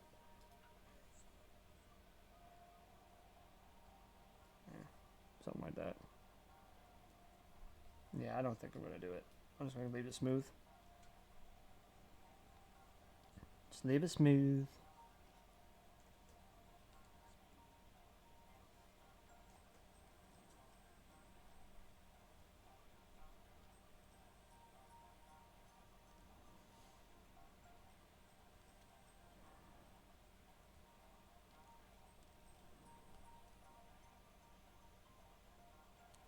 Now just remember when you do symmetry, whatever line or anything you erase on this side, you have to also go to the other side and do too.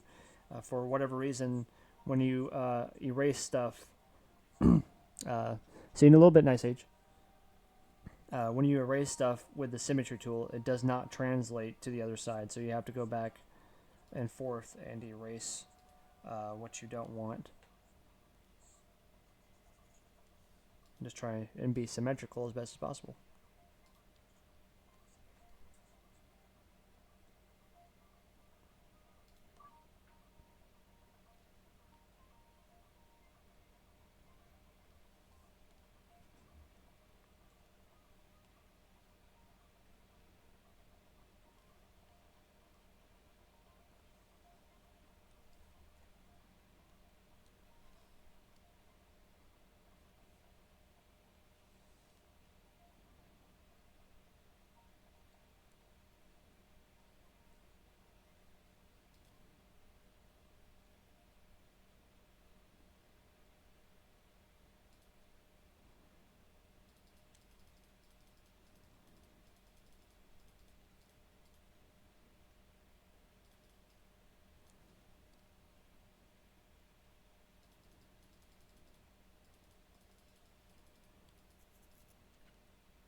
We'll have to, yeah, we'll have to wait for that. Not having some symmetry. Gotta wait for not having symmetry.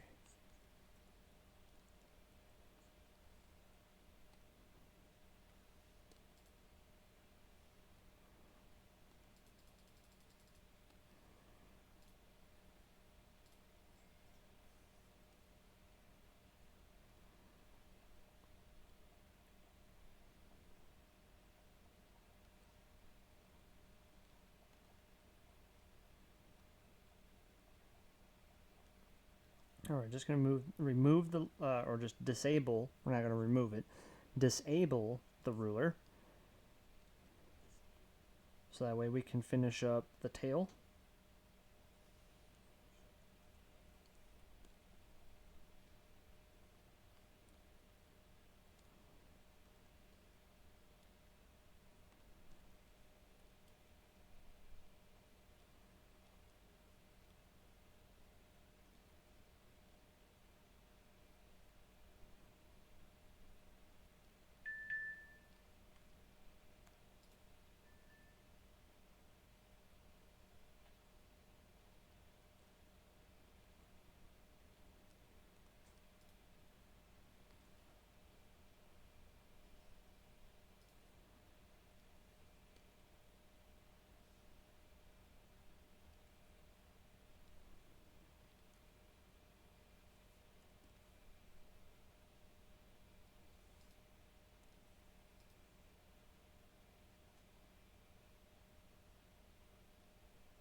I'd say that's pretty good for the outline. Now we need to do the inside details. So we're actually going to call this, we're going to name this layer line. Hit enter, make a new layer, and I usually call it dates. Gotta do the dates, the details. Won't need that ruler anymore anyways. Alright, keep on keeping on. That's what we do. Keep on keeping on.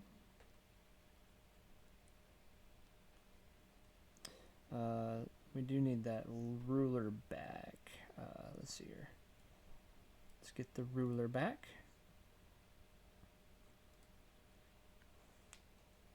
Shift.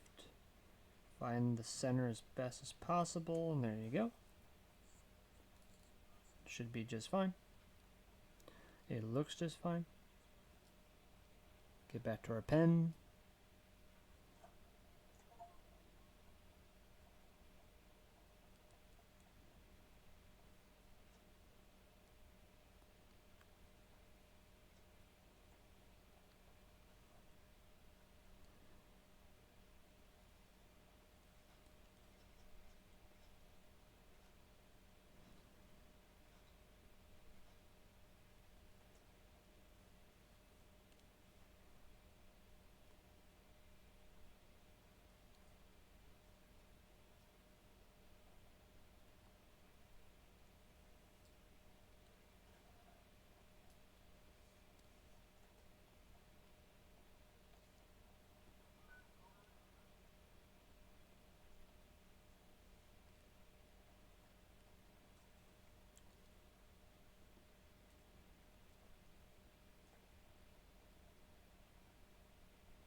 See, this is the moments I'm talking about where music would be nice. But gotta be particular about copyright infringement and blah blah blah blah blah. I'll always say it's free advertisement. I might play music that people have never heard of before and be like, "Man, that's pretty cool music. I wonder who that is." I've done that before. Yeah, like I mean, I just don't. That's the one thing about copyright.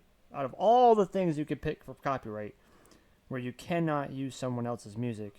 Like, I understand, like, the semantics, which would probably be, well, you're making money, and, you're using this guy's music in the background while you're making money. Sure, I get it.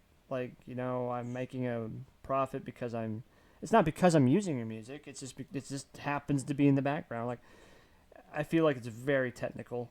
Very, very technical, and a little unnecessary. I would think most music artists would not mind having their music played because they understand that, that person is clearly a fan, which is, in my opinion, flattering. But at the same token, again, as I had said, someone happens to listen to you that never heard you before, and now they're interested. That's just my personal take.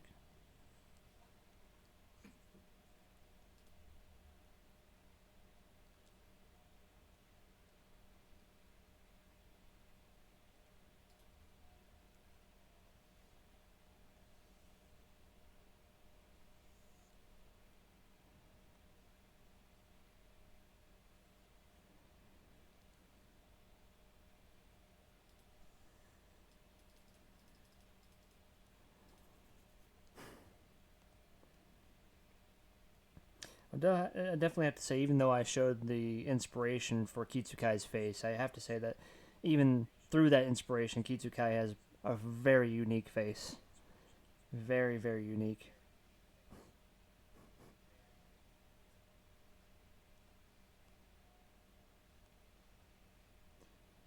It's like a little unsettling, but at the same time, like, I don't know, it just It's just interesting, unsettling and interesting.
All right, so let me draw these.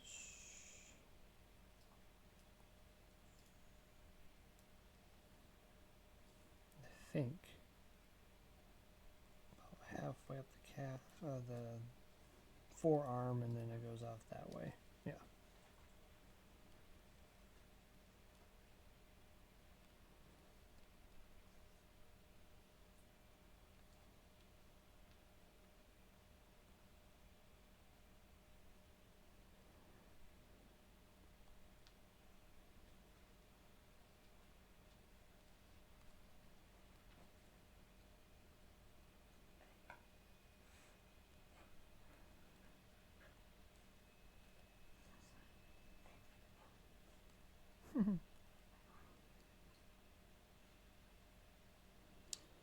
So far, so good. No.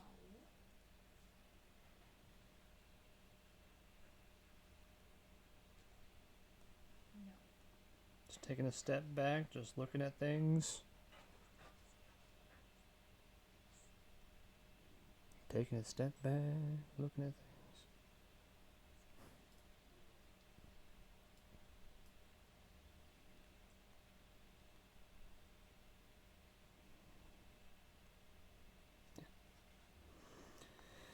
No, I think that's pretty good for line art.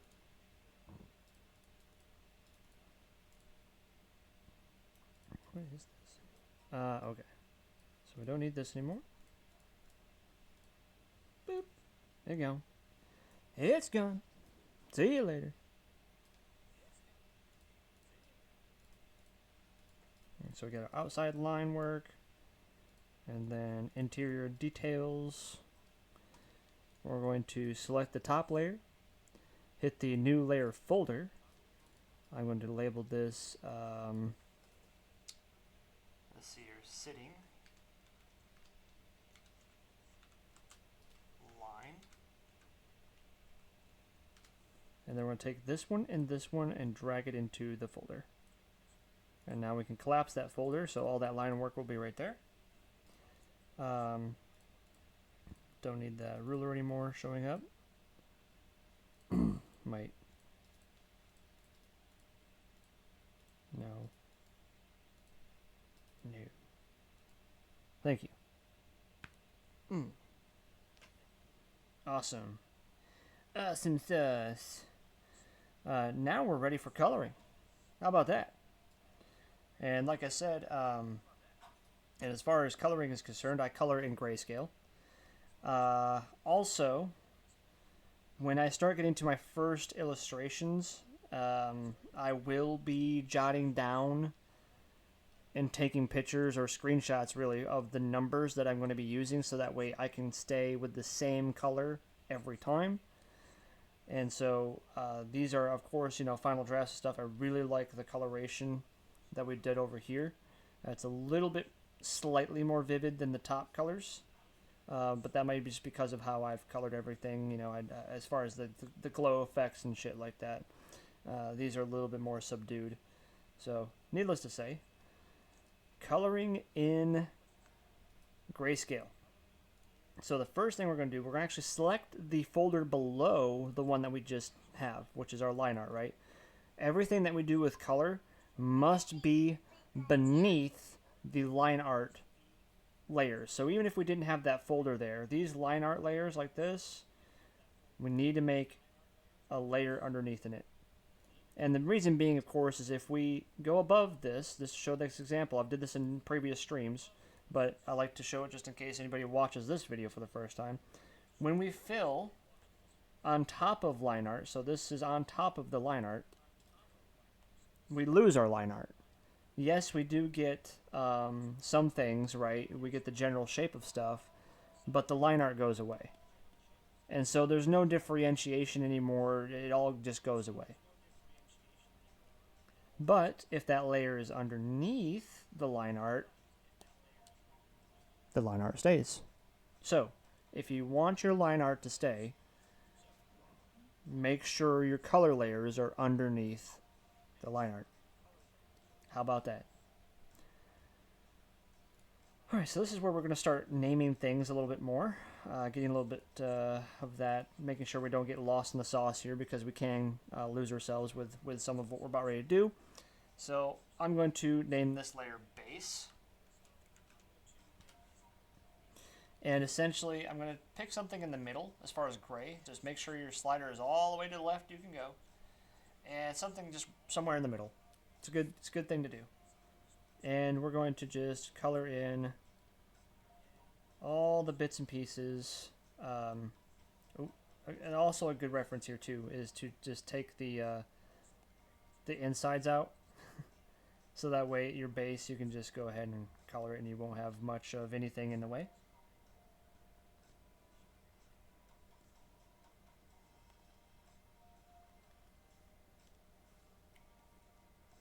Increase our brush size so we can get more volume. Because really we just want to get in all these colored spots. And the reason being is because even if we miss these little white corners and stuff like that, these little missed spots of where color could go, with our additional layers, it doesn't matter, because at least they're going to have color in them. And so it's not going to be as egregious as just staring at a bunch of white spots and speckles everywhere, versus, it's at least colored. And we can go back through and fix it anytime. But we just need, pretty much like all of your pointed stuff like this is really where all these white spots are going to pop up. So just go through and make sure all those are covered.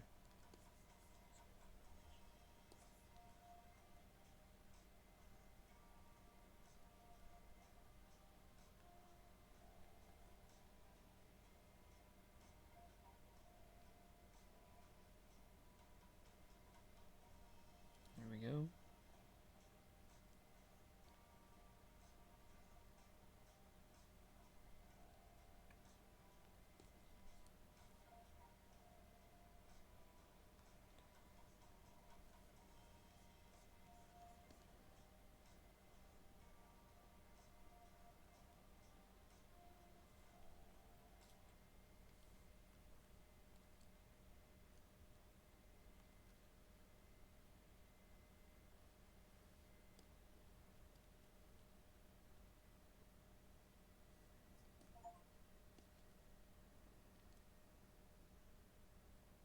Just go ahead and color this in. Won't take much time.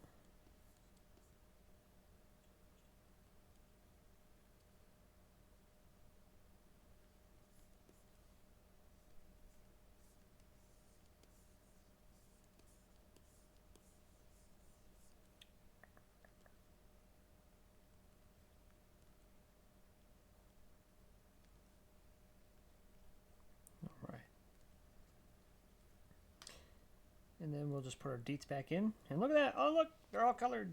Woohoo. So, and the reason why we start with a base like this is we're going to basically start mapping out our hard shadows and everything like that. And as we did with the full body over here, for those color change areas, such as with the underbelly and so on and so forth, all we have to do is go back to our base for a reference to verify where those shadow lines are going to be. And you're going to see all this process and stuff like that. But starting with just a monotoned base like this is really easy to work with and really easy to get shadow work done. Taking a drink. Take a drink.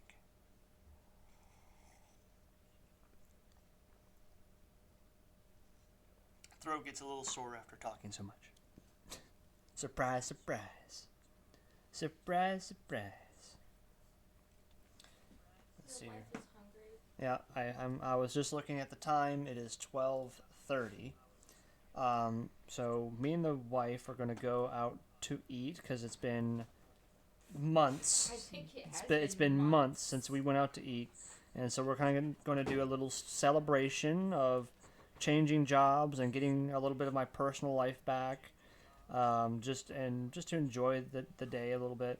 But nonetheless, we're gonna go out, eat, take a little break, and then we will continue another stream afterwards and get Kitsukai colored and get him finished, and then we will have a completely finished reference sheet for Kitsukai, and then we can do all sorts of fun things. We'll start mapping out our first illustration of Kitsukai and all that goodness. So with that being said, thank you everybody who came in and talked with me from Twitch today. Night Sage, Mina, Uzi, so on and so forth. Really appreciate you. Thanks for coming in. Thanks for anybody who's followed. I think I got a couple more followers today, which is fantastic.